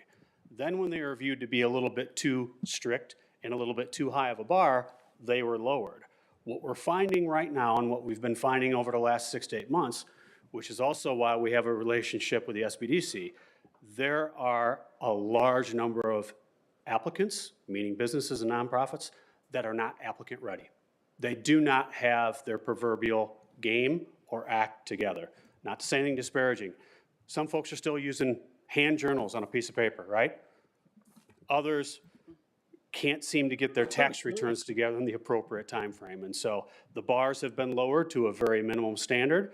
It's not an overly cumbersome process to go through. It's all online. For those that don't have access to online, certainly they can go to our partners at the Arrowhead Library System and utilize their services there.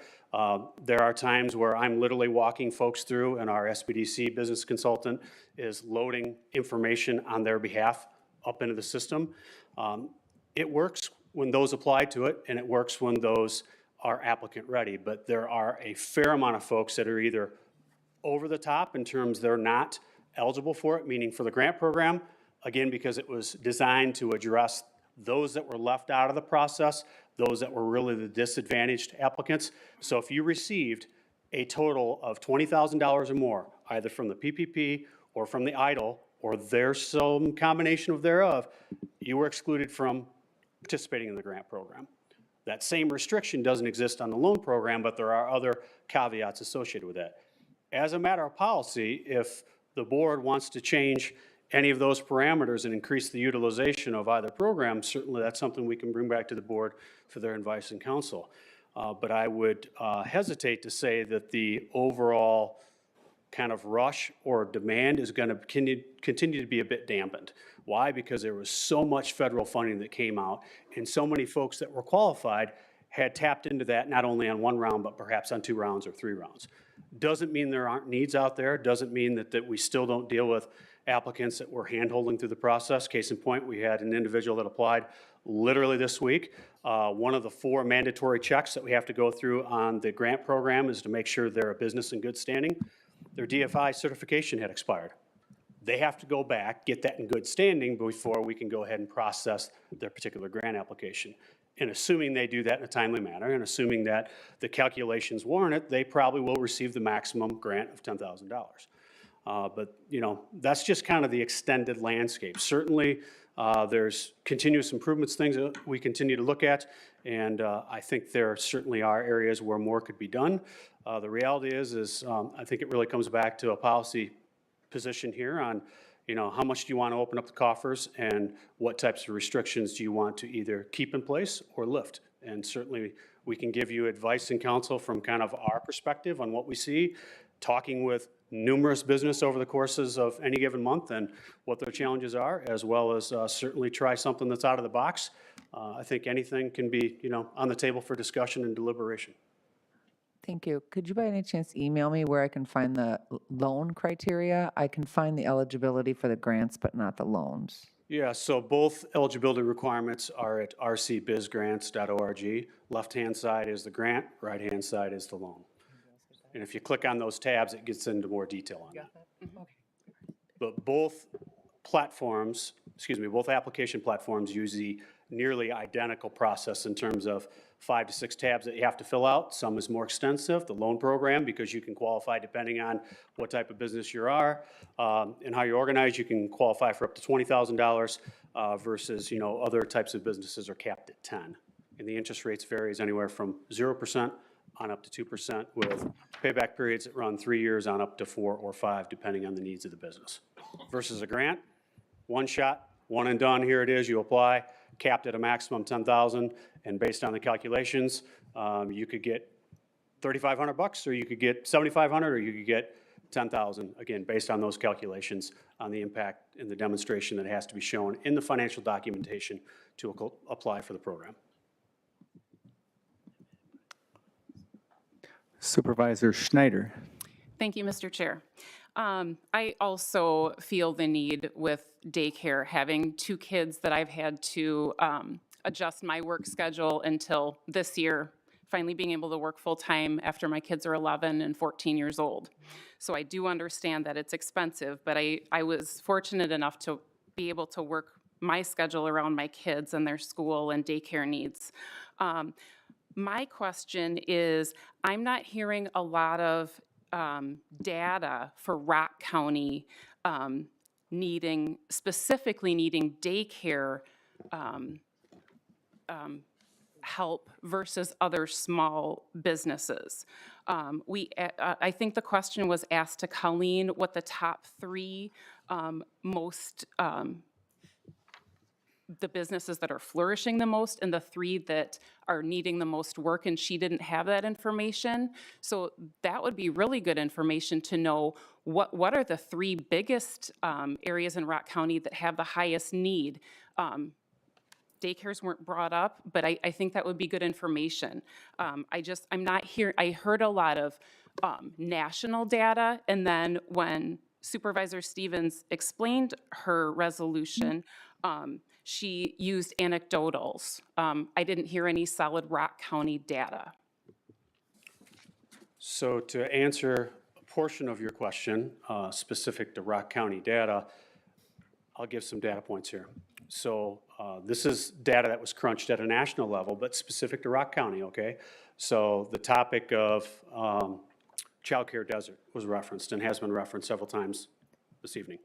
So based on the data that National Clearinghouse has crunched, they estimate at a minimum, based on demographic data, based on forecasts, so on and so forth, that there's roughly about 38, almost 3,900 children that could be or likely should be in licensed daycare facilities. Could be a family setting, could be a group setting, but they're not, which means they're being serviced through non-licensed, non-certified environments, which is fine, right? Folks choose whatever works for them from a financial standpoint, from an early childhood standpoint, but if you just look at the data on its face, that's the number that's forecasted for Rock County, and that's where the definition, or rather the answer of child care desert comes from. Now, in terms of some other need-based data, this spring we did a survey both to the business community and to child care providers. Let's talk about the child care providers' feedback. So 103 child care providers throughout Rock County that represents licensed and certified. We had about a 27-28% response rate, which was fairly impressive given the short turnaround time frame. Data was collected basically from late April to the first part of May. And we asked them a variety of questions, right? Talking about staffing needs, talking about just overall capacity needs, talking about, hey, if you had an opportunity to expand, what do you need? So on and so forth. The reality is that the number one issue, without hesitation, across the board, why child care facilities are struggling, as well as why they can't expand, staffing, hands down, right? Certainly the supervisor that referenced, her past life working in, the daycare industry, much hasn't changed, right? Still lower than average pay, still struggle with lack of any benefits, if at all. And so certainly staffing is one of the linchpins that kicks people into an expansion or contraction mode based on the feedback that we got back this past spring from providers. When specifically asked about, if given the opportunity to expand, what do you need?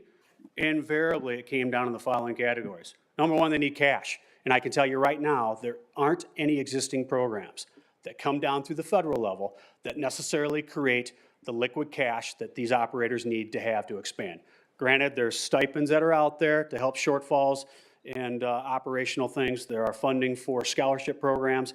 There's the stabilization payment program that comes through, but there isn't necessarily a dedicated set of funds that says, you know what, if you're a child care facility and you want to expand, you need to add, you need to enhance, so you can go from a 2 or a 3 or a 5 or a 4-star Young Star rating up to the next level. There isn't a set of funds for that right now. And there isn't a set of funds being talked about at the state level to make that source of funding available. So perhaps that's one area that this reallocated money could go towards. In terms of obviously the other areas, staffing continues to be, you know, a big deal, and it's a very difficult pipeline to get folks in. Why? Because the trajectory associated with it is not necessarily rosy from a financial standpoint. And folks that generally get into it, if they're looking for that long-term, i.e., I don't want to be the owner-operator, but yet I want to go to the next level, they go ahead and take that skill set, apply that to traditionally a 4-year degree, and then move into the education setting, you know, with the K through 12 system. So those are just some high-level data points. Again, it was a snapshot in time taken from April into May based on those family as well as group providers that decided to participate in our particular survey. And that, again, is part of the data that certainly Supervisor Stevens and others have used and certainly will use to hopefully come up with a creative solution to help make this a really viable program. Now, in terms of the other question that might have been referenced or asked about how do people find out about it, there has been an unbelievable amount of information sharing, both direct, electronic, face-to-face with folks. Doesn't mean that every single provider, every single business, every single nonprofit knows about either the loan or the grant program. Very difficult to get in front of about 3,400 companies. But so many companies we have throughout the county, right? And if we just think about the snapshot of the child care, certainly 103 we can get in front of, and we have got in front of with communication using the services of WICA. Again, that's the statewide trade association that is kind of the go-to entity for the child care industry. Again, I can tell you anecdotally, and certainly the county administrator was looped in on one of these conversations, one of the child care providers that had inquired about both the loan program and the grant program, they had received PPP funding to the tune of about $22,000 or $25,000. That knocked them out of the consideration for the grant program based on the current eligibility requirements. If that eligibility requirement were to be waived, which I asked that individual about, here's a response: I'm looking to retire. That was one of the other things we found out from the surveys. What are the reasons why you're not going to expand or why you're not interested in expanding your child care facility? One of the leading ones is folks are looking to retire. Why? Cost, compliance. They've been doing it for X amount of years. Tired of the industry, time to move on, trying to pass on. And in terms of pass on to, you know, another entity out there. Doesn't mean that's the same response for every single provider, but again, based on the feedback, snapshot in time, that was the response we got back from those folks. 50% of those that responded said they're comfortable with their current status. They've got no interest in expanding. They like where they're at. They know the drill. They don't want to take on anything different. And then, you know, another 25% said, listen, we'd love to jump up, you know, to the next certification level or the next licensure level that increases our number of students or children that we can provide for. We're just not in the mood for the regulatory headaches associated with it. Their words, not mine. But again, those are just some anecdotal nuggets gleaned from talking to the sources directly. Fairly good response rate, snapshot in time, certainly. Then we went on to ask the follow-up question, right? Do you have an interest in continuing the dialogue? Do you want to talk about collaborative public and private, you know, arrangements? You know, is there an opportunity to kind of attack this from a more strategic, you know, tactical standpoint? And it's about a 50-50 split, right? 47% said, yeah, we're interested, and 53% said, thanks, no thanks. Coincidentally enough, it was almost identical with the employer side of the equation. I had 102 employers respond to a similar survey that was live at the same time frame, right? We utilized traditional sources to get in front of those folks, Chamber of Commerce list, EDO lists, my special list that I have, closest friends and family, right? You send it out to, you know, 800 folks, and you hope like heck, you know, you get 2 responses, but we had 102 respond to that particular survey, and very similar feedback in terms of demands, utilization, interest, whether there's, you know, an appetite to continue the dialogue. I would agree that despite some of those numbers, and based on the conversations we've been having over the course of the last 3 to 5 years with companies of all shapes and sizes, all geographies throughout the county, and obviously those have been accelerated based on the pandemic, there is a genuine interest to have this conversation. What the outcomes end up being, to be determined, whether it means that there's going to have a public-private partnership right in their backyard, right in an industrial park, or is it going to be 5 miles away? Those are all decisions to be determined, but the reality is folks are looking to get creative, folks are willing to be creative, but they need a partner. And although we've applied for several statewide grants to help backfill and to help kind of jumpstart this conversation, for whatever reason, we've been boxed out of those grants. So if we want to go ahead and hopefully get on the forefront of this issue and certainly take advantage of some real momentum right now and really not be beholden to what the state or the federal government might do, I think here's a good opportunity to at least explore. Supervisor Zorl. Thank you, Mr. Chair. Another resolution was recently introduced in which multiple board members across 2 different committees voted unanimously to table indefinitely because the resolution lacked details and information. This child care resolution proposes to spend nearly 3 times as much money and has even fewer details. I believe the 2 committees, of which Supervisor Stevens is a member of both, was correct in tabling resolutions when there's a lack of details, and I would ask that this board table this resolution as well until all the details are spelled out and we have time to research it and talk to our constituents about it. I thank Supervisor Stevens for her willingness to try and solve problems pertaining to child care in Rock County. And as a father of 5 young children, this is an issue that absolutely hits close to home for me, but I can't make a decision based solely on what might benefit my family. I need to do my best to represent everybody. I want to be supportive of all small businesses in Rock County. You know, we're talking recently that this is a $5 million program, and we've only used $290,000 of it. So the problem there is it's not being utilized as well as it possibly could.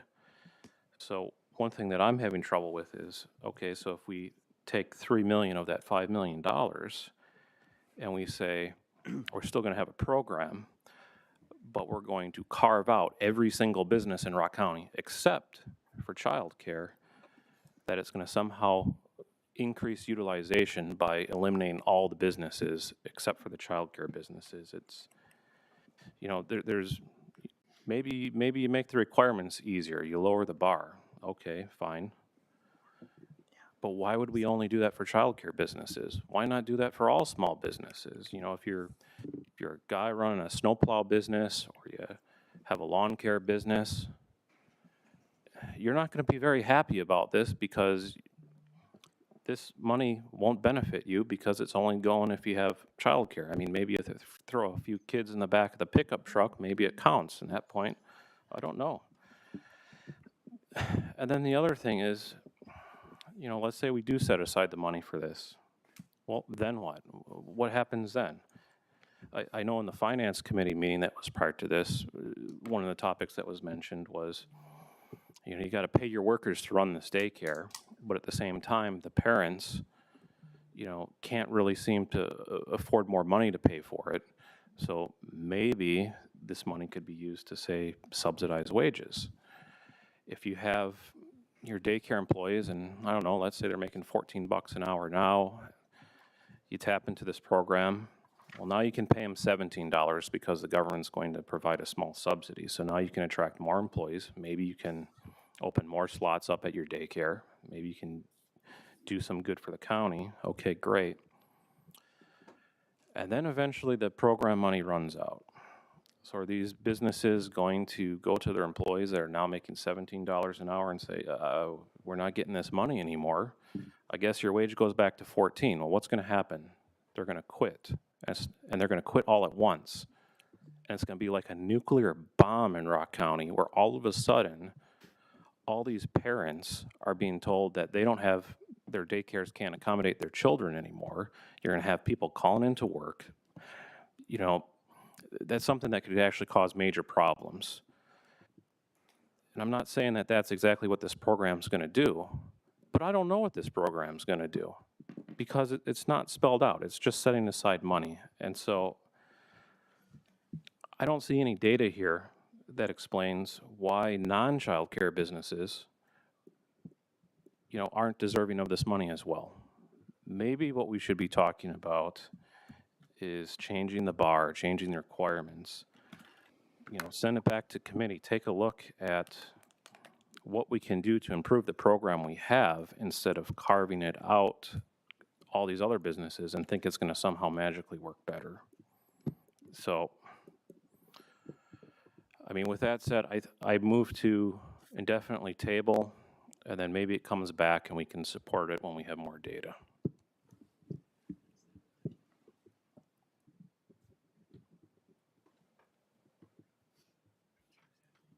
Is there a second? Supervisor Schneider? Discussion on tabling. Supervisor Herman. Yeah, I just have a quick question for Supervisor Zorro. Are you tabling it indefinitely or tabling it until we have more information? Because you said both, so I was kind of confused if there's one or the other. If I may respond, Mr. Chair. Go ahead, Mike. Thank you. I'm suggesting that we do the same with what the board did with another resolution. You table it indefinitely, go back to the drawing board, spell out the reasons. If it's really important that this should be childcare only, okay, fine. Show me the data, tell me why it should only be childcare. And then let's look at it and talk about it. Then send it back into committee. So I would say the resolution that we have in front of us now, table indefinitely, but with the idea that it could come back again once it's cleaned up a little bit.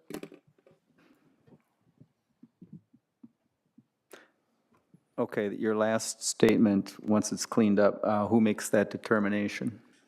The author would. The author would clean it up, do some more homework on it, reintroduce it, possibly maybe could hit a few other committees other than the finance committee, but it would be up to the author. Okay. Let's see, we have Supervisor Stevens and Supervisor Carreri. Supervisor Stevens. This resolution is different than the two resolutions that were drafted by Supervisor Zorro that weren't passed in committee. This resolution is simply a reallocation of funds that were already approved by the county board. So these funds are already set aside. There's simply a reallocation. So this resolution is actually different. It is not the same. Thank you. Supervisor Carreri. Thank you, Board Chair. I was going to say exactly what Supervisor Stevens just said, and also to build off of what Supervisor Zorro said, which I will not be voting to table indefinitely. However, I am, again, and I'm going to reiterate this again, I'm disappointed by the fact that we have committees for a reason. We utilize them so that we're keeping track of programs and funds. And I am disheartened that those committees haven't been utilized to discuss, the funds that have been sitting and not being used. And, perhaps Supervisor Stevens could have said then to committee, hey, this is an issue. What can we do to address this? I appreciate James Otterstein's speaking about going out to the public and talking to child care providers. I think that knowledge was extremely important and added some context to the need for the reallocation of these funds. But ultimately, anything that's being done is done through committee before, and honed before it makes here. So I would like to see that done in the future with this program and these funds. Thank you. Other comments, questions? Supervisor Schultz. I would just like to add a conversation that I and Bill Wilson had that Mark Perry shared about the urgency of getting childcare because he said he was desperately trying to get people back to work. And the number one thing he heard is they could not find childcare.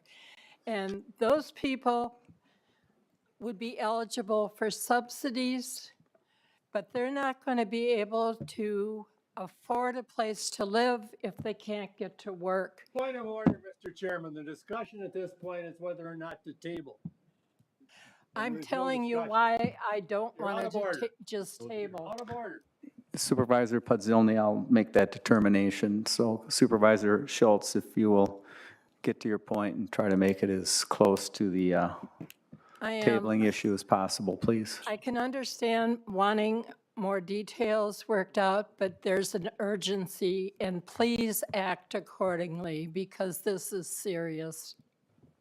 Thank you. Others?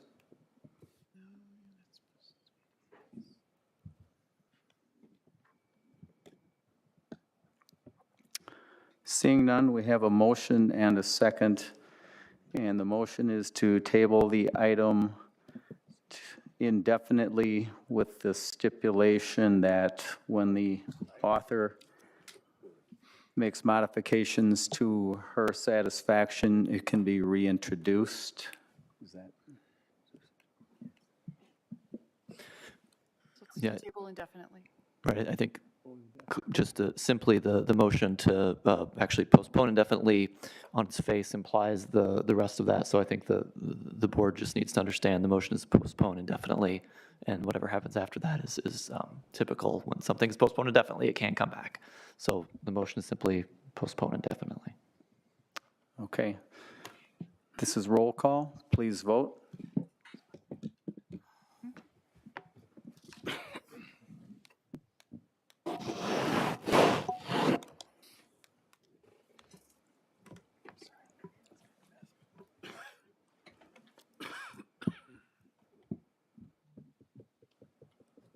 Yes, 13, no 14, 2 absent.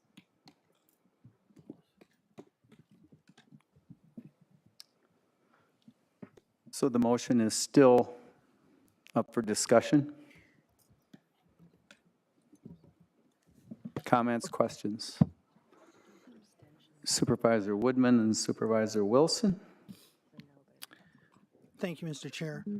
While I understand the child care issues at hand, I also don't want to pit small businesses against small businesses.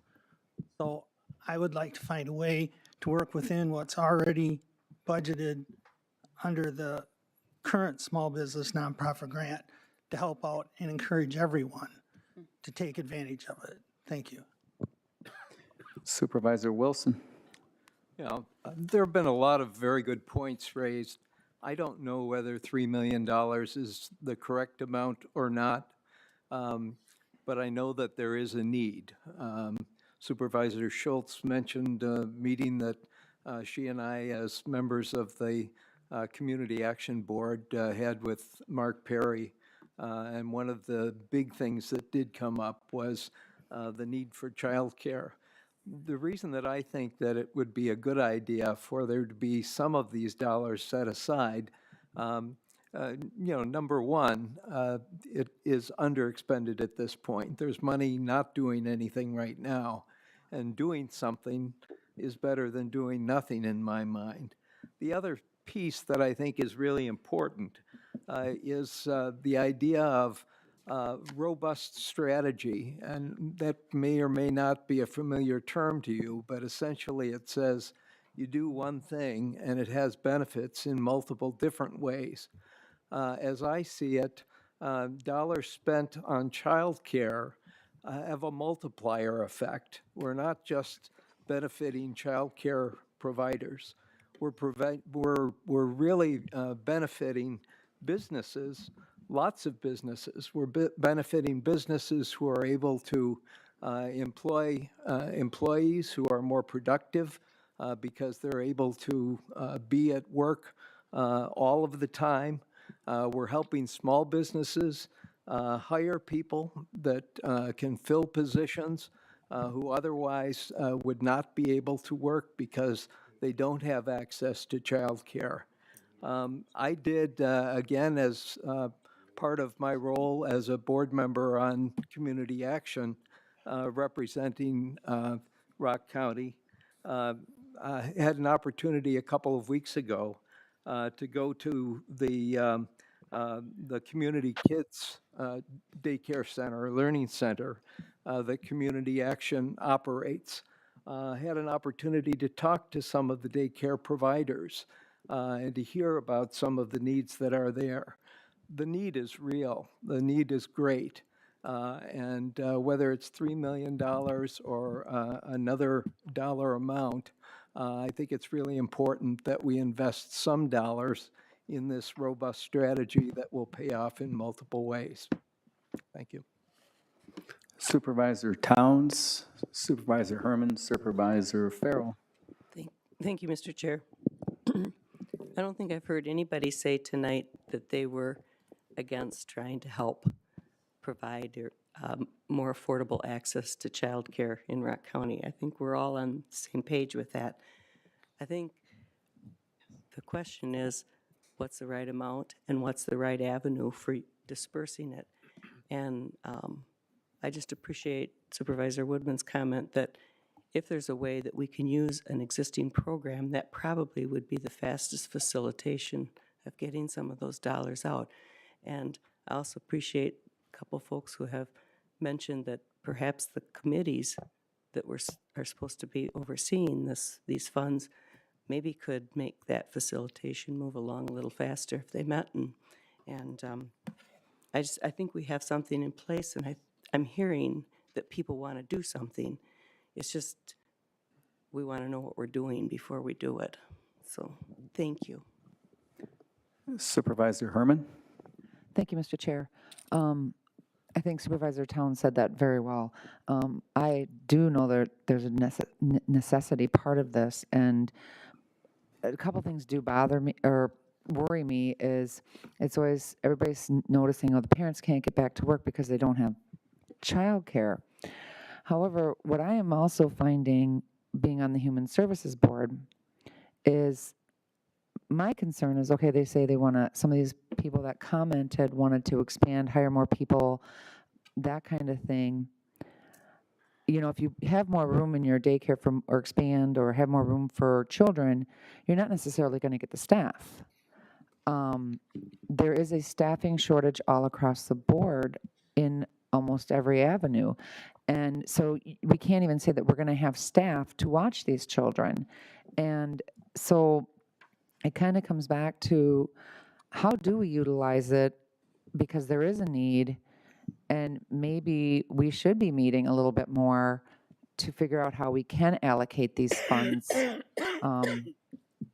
in a way that it's going to be most beneficial, I guess. Thank you. Thank you. Supervisor Farrell. Thank you, Mr. Chair. Last night, in our Human Services meeting, we had a presentation concerning transitional housing. We as a board approved an allocation a few months ago. We didn't have details at that time. Last night, in the presentation, they fleshed out many details, plans, people needed, all kinds of things. I think we need to remember that we're only allocating, as has been said before, for this amount. Many details have got to be worked out before I'm convinced or will support it. But I think I want to give Community Action and Rock Valley, Blackhawk, the opportunity to flesh out the details, give me a plan, have them do the groundwork that this group did last night for the transitional housing.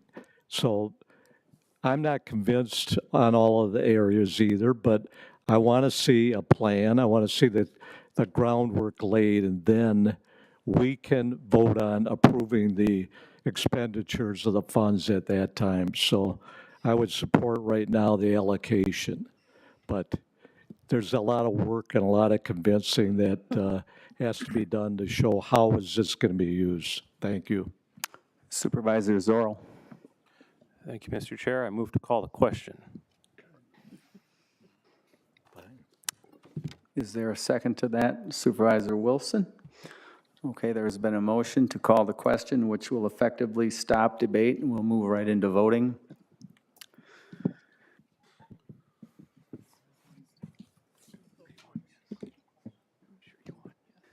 Okay, all right, we will be voting. If you vote yes, that will be meaning that you want to see debate ended. If you want to vote no, that means that debate will continue. Please vote.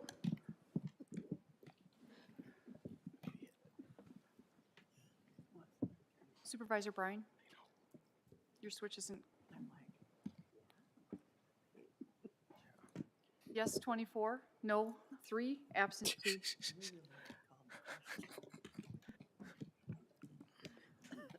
Okay, we are back to the original motion, and there is no further discussion.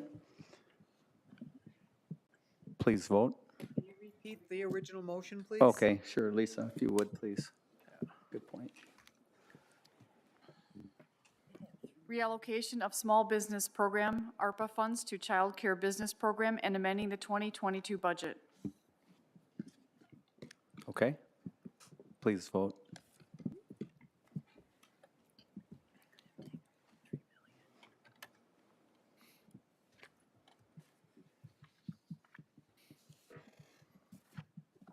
Yes, 17, no, 10, 2 absent. We need 20 for budget amendments to pass.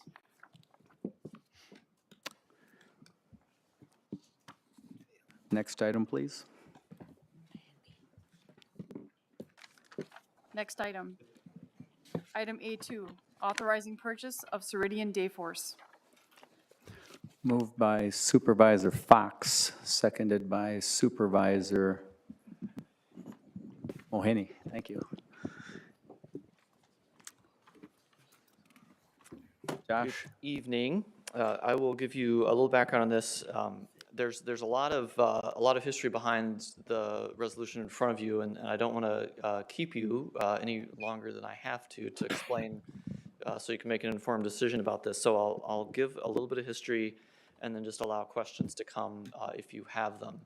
So the resolution in front of you is to replace what we refer to as a human capital management / payroll system. So this is a system that our human resources department and our payroll division within finance use for all their operations. So it has all of our employees in it. It's how our employees get paid. It's how we issue tax papers.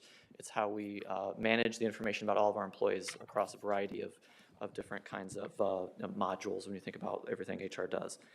So we have, since the mid-90s, used a product by a company called Highline.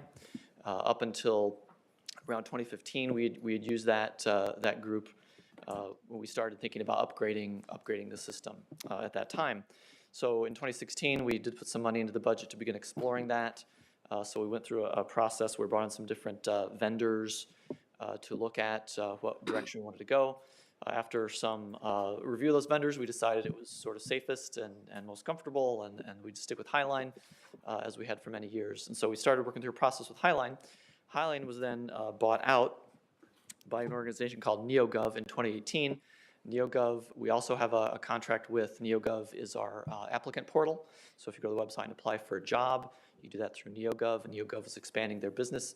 They bought Highline to try to move into the HR software market in an area they weren't involved in before. So then that kind of stalled out a little bit of our implementation process and planning. Highline then was subsumed in NeoGov. NeoGov then in 2019 approached us about moving into their new product they were developing that would do the same thing. So we worked with NeoGov to try to figure that out beginning in 2019. The NeoGov arrangement had its ups and downs as they were sort of new in the market, but we continued to work with them based on the work that we had done with Highline previously, and I won't get into all the details of how that worked in that time period. But needless to say, we get into 2021, and we did some gap analysis, and Neoga was a little concerned they couldn't meet our needs. Gap analysis indicated they could. They continued to overpromise and underdeliver. We were getting to a point where we needed to make a decision about whether to put our stock in them. So we did, and then they came back and said they weren't going to really be able to implement until the third quarter of 2023. So at the end of last year, a team of administration, finance, IT, HR made the decision to go out for RFPs finally and move away from the NeoGov product. And so that is sort of led to the resolution that you have in front of you today. So clarifying the resolution a little bit, because there's a couple different numbers in there. So what the proposal you have, the resolution you have in front of you would do two things. One, it would authorize a contract with a company called Ceridian to implement their Dayforce software solution. And the entire contract is about $650,000 for the remainder of 22 and for 2023.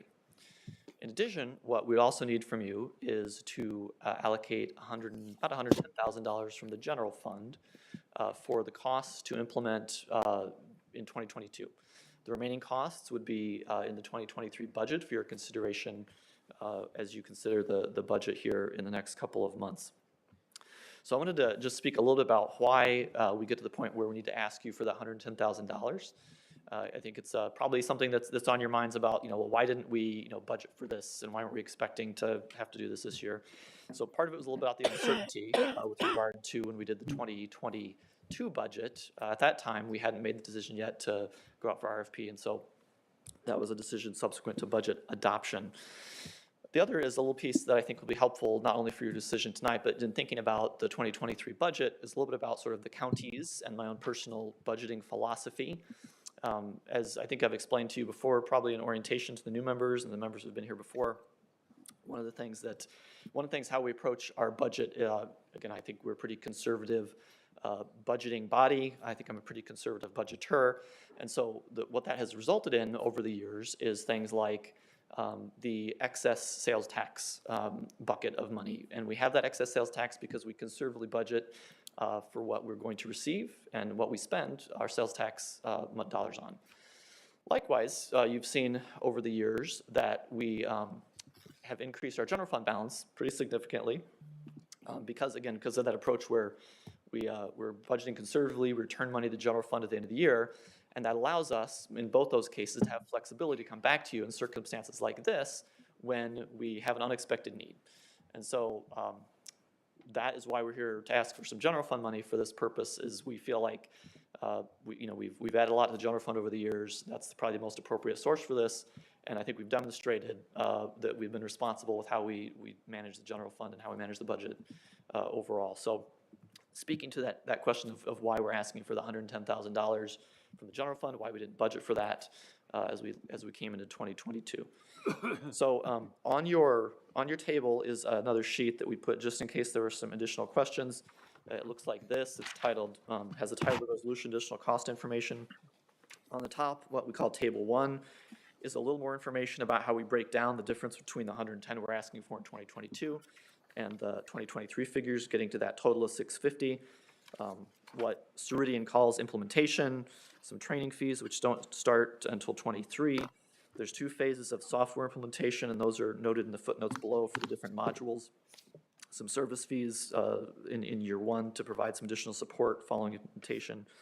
And then below, the question would come up about the total cost. It seems like a lot of money, and it is a lot of money. And I think the final answer is kind of you get what you pay for, and what is indicated below, those top 3 vendors there, Ceridian, Tyler, and UKG, represent the final 3 vendors that we spent a lot of time reviewing. We had day-long sessions, we had multiple staff, demos, a lot of time spent doing this. We brought in a third-party vendor that was recommended by our insurance consultant to help us evaluate and do an apples-to-apples comparison of the costs of those 3 vendors, which is what you get on the bottom of table 2. So as you can see, Ceridian is actually the least costly implementation, but and the middle cost with regard to the annual costs. And so you can see the year 3 cost as well. The table 1 and table 2 numbers don't exactly align for a variety of reasons, but the bottom table gives you that apples to apples comparison of the final 3 vendors that we looked at. You can see that I added the NeoGov, the 2 lines for NeoGov at the bottom. So you can see our current NeoGov, or what used to be Highline, annual cost, $113,000. If we were to continue with NeoGov, and they did respond to our RFP, it would have been about $200,000. That's a 2024 figure. But you can see, NeoGov, as I said, was under delivering. They didn't really meet our future needs. And you can see why. Maybe they were just not as expensive, right? Which looks good, but really we've suffered for, I think, many years here lately as we look to transition to a new system under that approach. So I think the costs overall that we're asking for you to approve are within sort of industry standards. Ceridian meets our needs going forward in the future and streamlines a lot of our operations. Those of you who are familiar with the Hugh Life report that came out last year, this product really addresses a lot of those needs about modernizing our HR functions in particular. And finally, the reason that we're asking you now to move forward, given that history I explained, we're kind of on the back end of where we need to be from a time perspective. We've gotten NeoGov to commit to a couple extensions of their support for us, but that will run out in October of 23. Right now, on the timeline that we have with Ceridian, approving this tonight, we'll work through implementation and a timeline that will get us a go-live date, maybe at the best case scenario in July, looking maybe more likely at August. And as you know, in large implementations of software, that is maybe the best case scenario. And we're talking about, if we don't have this in place by October 23, we're looking at no more support for the product. And that could lead to pretty negative things like employees not getting paid, not being able to issue tax forms, or really to manage your workforce. So that's the background. Sherry and Dave are here to be able to answer specific questions you might have about the benefits, both to payroll and HR, that I can't answer. They've been a lot more involved in the demos and the reviews of the vendors. So with that, I probably talked longer than I intended to, but I'm happy to answer any of your questions. Questions? Anyone? Supervisor Farrell. Thank you. In our finance meeting today, we discussed that we no longer would have to use timesheets. Is that correct? Yes, it's almost embarrassing to acknowledge that we still use paper timesheets. Right. I support this project, but I think we need to move into the 21st century. So thank you very much. Supervisor Zorro. Thank you, Mr. Chair.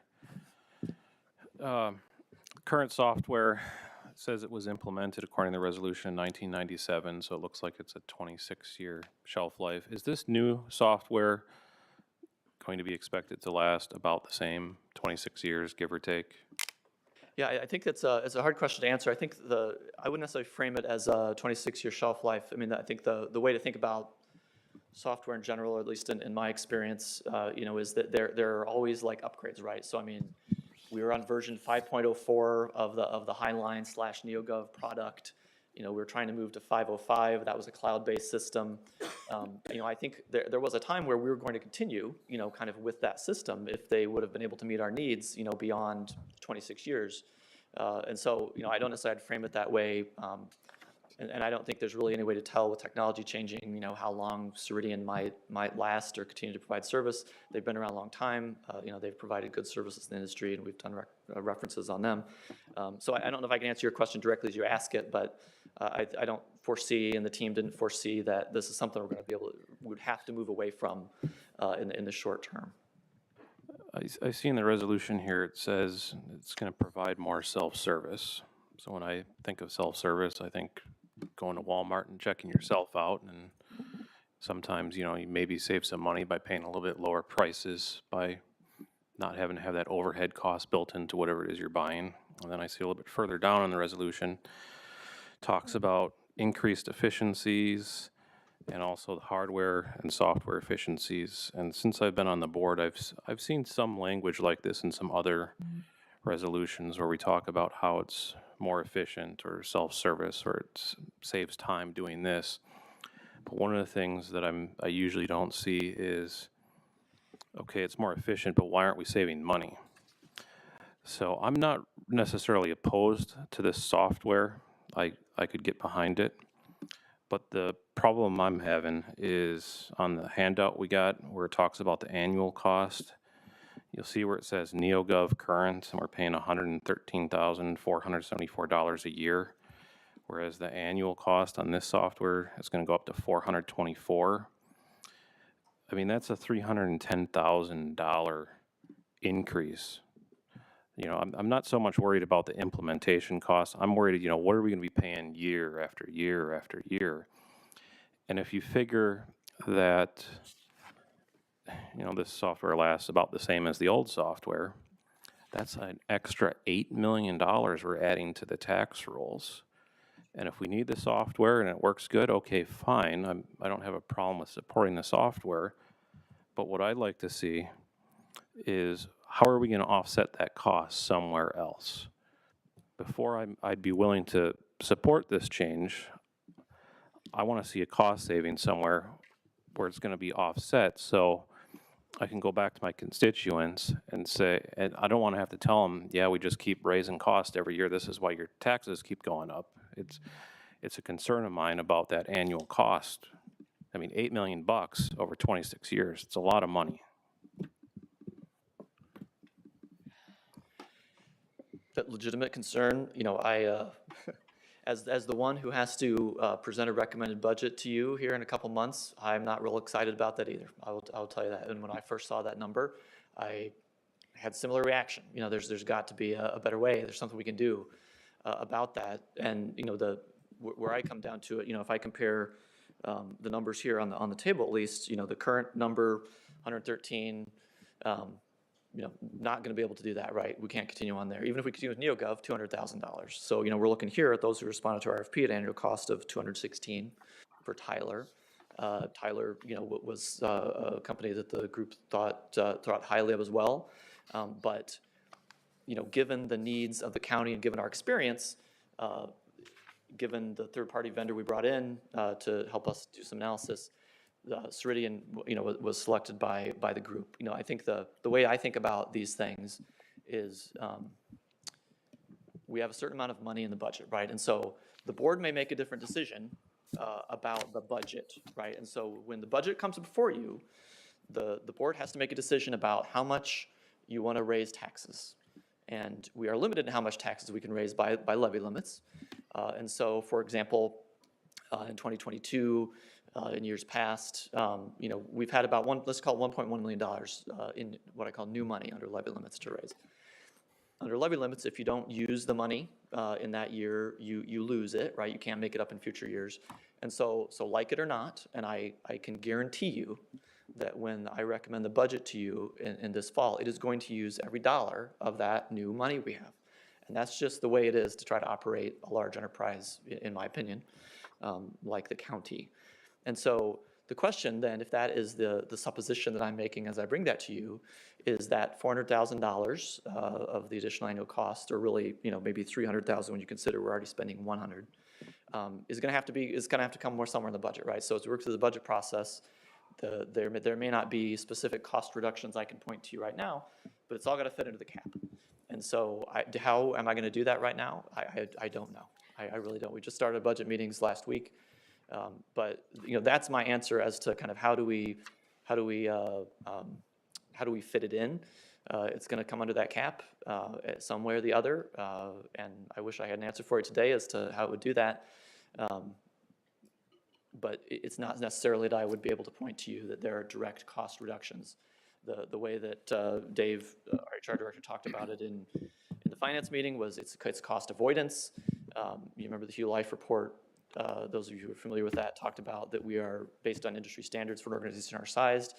We had that 7 HR staff. It said we needed 14. Really, for an organization our size, we added 1 in 2022. But this kind of change is what allows us to not to necessarily have to hire a bunch more HR staff to operate more efficiently, as you said, but not necessarily reduce costs somewhere else. So again, that's a long answer. I apologize for that. Supervisor Herman. Thank you, Mr. Chair. I just have a really quick question. Did the third party, the benefit technology resources, just because we don't know everything that technology of all that, whatever. Because Tyler did come in $200,000 less. Did they give you specifics on why Ceridian surpassed them? Because those were the two main ones that were left.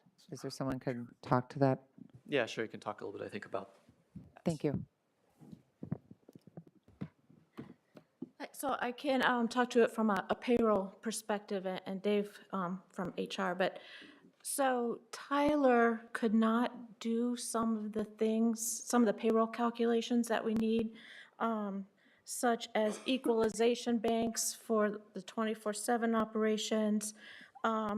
Also, it didn't flow very well. You'd have to go to multiple screens to find information, where Ceridian is a lot more efficient and user-friendly, so it wouldn't take as much time to use. You know, as far as, you know, cost savings-wise, it is hard to put a dollar amount on it, but, for example, efficiencies, it's my understanding that the sheriff's office, their scheduling system is like 3-ring binders. So, you know, they have the 24/7 various shifts, 3-ring binders. So when somebody calls in sick or needs to, you know, trade time with somebody else, a supervisor has to drive in from wherever they are, stop whatever they're doing, go through the 3-ring binders. And so that's a cost savings where somebody could be being more productive in their actual job tasks instead of, you know, going through 3-ring binders for the employees. And Tyler could not, they did not have as robust of a system to help with some of those efficiencies. You know, another example is, with Tyler, we'd still have to be doing some manual calculations, like I said, for the leave banks. Ceridian, we're able to, we have employees that work on various grants, and they manually have to track their time in order to charge those grants. But Ceridian, it would do that for us depending on the time code that they put in. So that would save time. I know Human Services really, really wants that because, you know, they have their social workers and such tracking time and doing manual things where they could be instead, you know, doing their other job duties. And Tyler, you know, there's just many things like that Tyler would still take staff a while to do it, not as efficient, would not provide us as many benefits as Ceridian. So. Thank you, that was helpful. Other questions? Supervisor Woodman. Thank you, Mr. Chair. I just want to say I do have some limited experience with Kronos, and I know you don't want anything to do with that. And I'm not an IT guy, so I'm more inclined to trust your judgment on this one. Thank you. Others?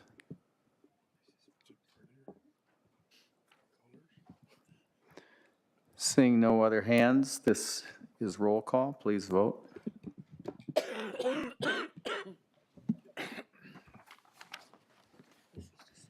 26 yes, 1 no, 2 absent.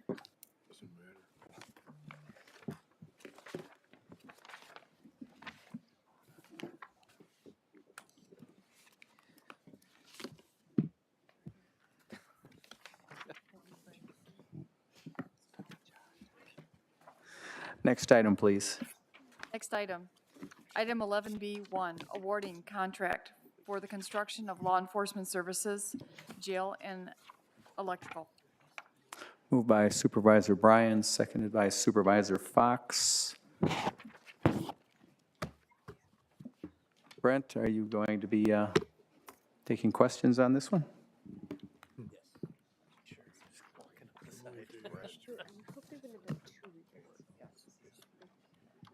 Come on up, Brent. Sure. Okay, this is that electrical as we had spoke before. This is the one that is the last of our final of the bid package 3 that we extended out. This is also the one that was higher than we had projected. And to just answer some of the questions we had from before, Supervisor Rashkin asked how many jobs this was going to add. So on a daily basis, we're going to have about 250 on the site working, but it'll add about 2,000 positions that work jobs that for doing the project. Supervisor Zorro, you had several questions about why the other bidders didn't bid on some of our projects. I did contact the larger organizations, the Findorfs, the Myrons, and it was because they were already tied up in other projects and all their resources were tapped. So they weren't bidding, and they do use Demand Star. So just to add a couple of those notes as we get going. There was also comments of value engineering. We have started, now that the contracts are getting issued, we are starting the value engineering already with the plumbers, electricians, trying to bring some, or the electricians not yet, but the plumbers and all the other trades, we're starting to look at ways to reduce that cost. Questions? Supervisor Zorro. Thank you, Mr. Chair. Brent, could you just kind of explain to everybody kind of how we discussed in the committee about how the electrical bid is way over, but we're still going to be able to stay within the $96.6 million cap, and the way we're doing that is through the basically cutting contingencies? Yes, yes. So in that 96.6 budget that you guys set for us, is about $6 million worth of contingency dollars included in that for this project. So with electrical being higher than projected, those dollars, that starts us off with our contingency less than what we typically would like to be at when we start a project. So we're coming in with our value engineering. Now that we've contracted, we can start looking at ways to try to bring that cost down so that we better start the project with the higher contingency that we'd prefer to start with. Supervisor Stevens. Thank you, Mr. Chair. I understand what a contingency is, but can you explain to everyone else what a contingency is and why you have that? Yes. So when I first started back here as director in 2016, I didn't like change orders, so I didn't put any contingency in. And then what happened is reality strikes, because engineers miss things, architects miss things, we dig up something that shouldn't have been there. And then I found myself continuing to come back to committee saying, and in the meantime, project stops. And I come back to the committee to be able to get funds so we can carry on with the error and get it corrected. So I since then realized the industry standards in construction and renovation is typically a 5 to 10%. It's an extra pot of money that's added to a project that says, these are for the unforeseen items. These are the things that come up to cover these costs. And that's what the contingency is at. And we've lowered that? Yes. Okay. With this, we have lowered it. Yep. Thank you. Our goal with the value engineering is to bring it back up. Other comments or questions? Another piece to add on to that is when we start talking about our construction management firm that we hired, we're under a contract with them it's called Construction Manager at Risk. And what that means is the construction manager, now that we've got the main bids that are in, we've set a project cost. The construction project cost of about $72 million is already set. And now we're in a contract that general construction manager is saying, you're not going to exceed that amount. And if you exceed that amount, it's not on Rock County, it's on the general contractor, the construction manager. We certainly don't want them to lose money, so we'll behave the best we can to try to bring that into price. Others? Seeing none, this is roll call. Please vote.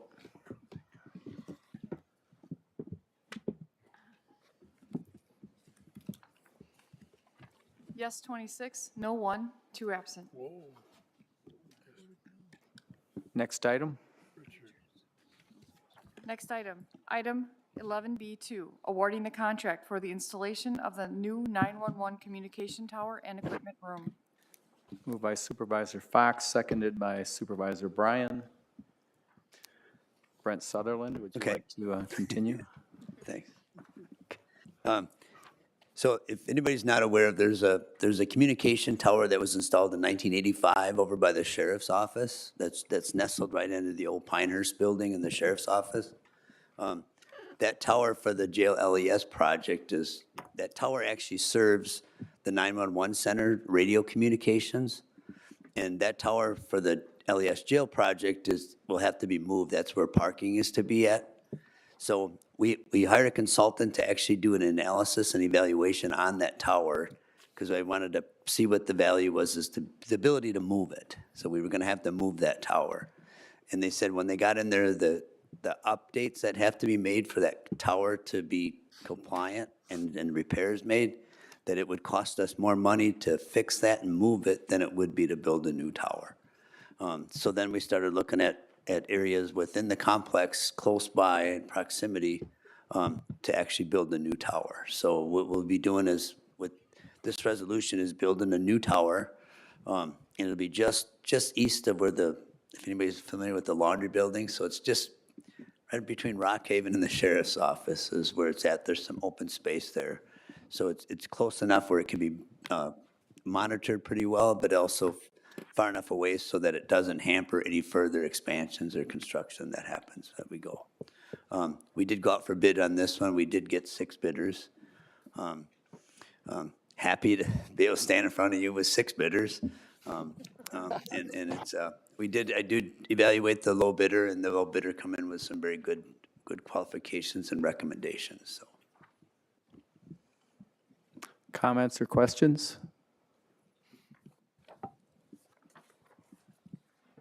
Seeing none, this is roll call. Please vote.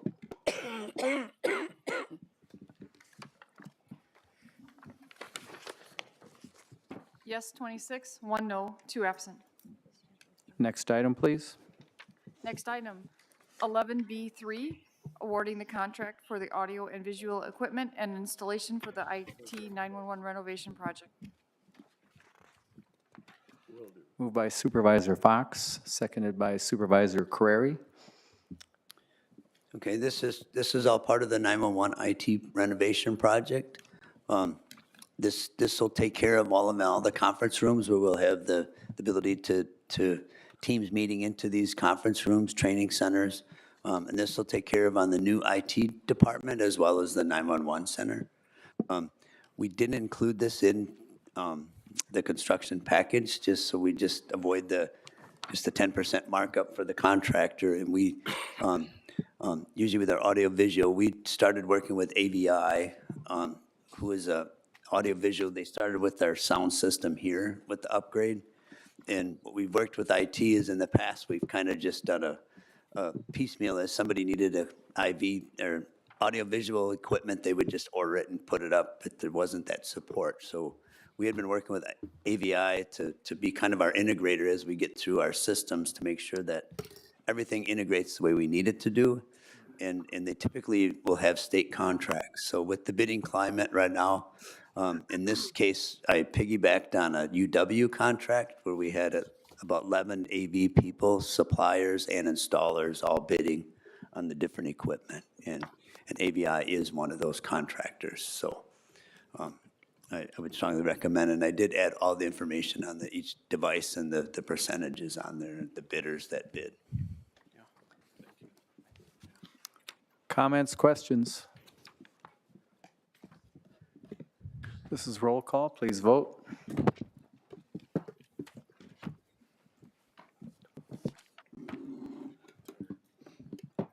Yes, 27, no 0, 2 absent. Thank you. Next item, please. Next item is adjournment. Supervisor Hermans, Supervisor Carreri, all in favor signify by saying aye. Aye. Opposed? We are adjourned.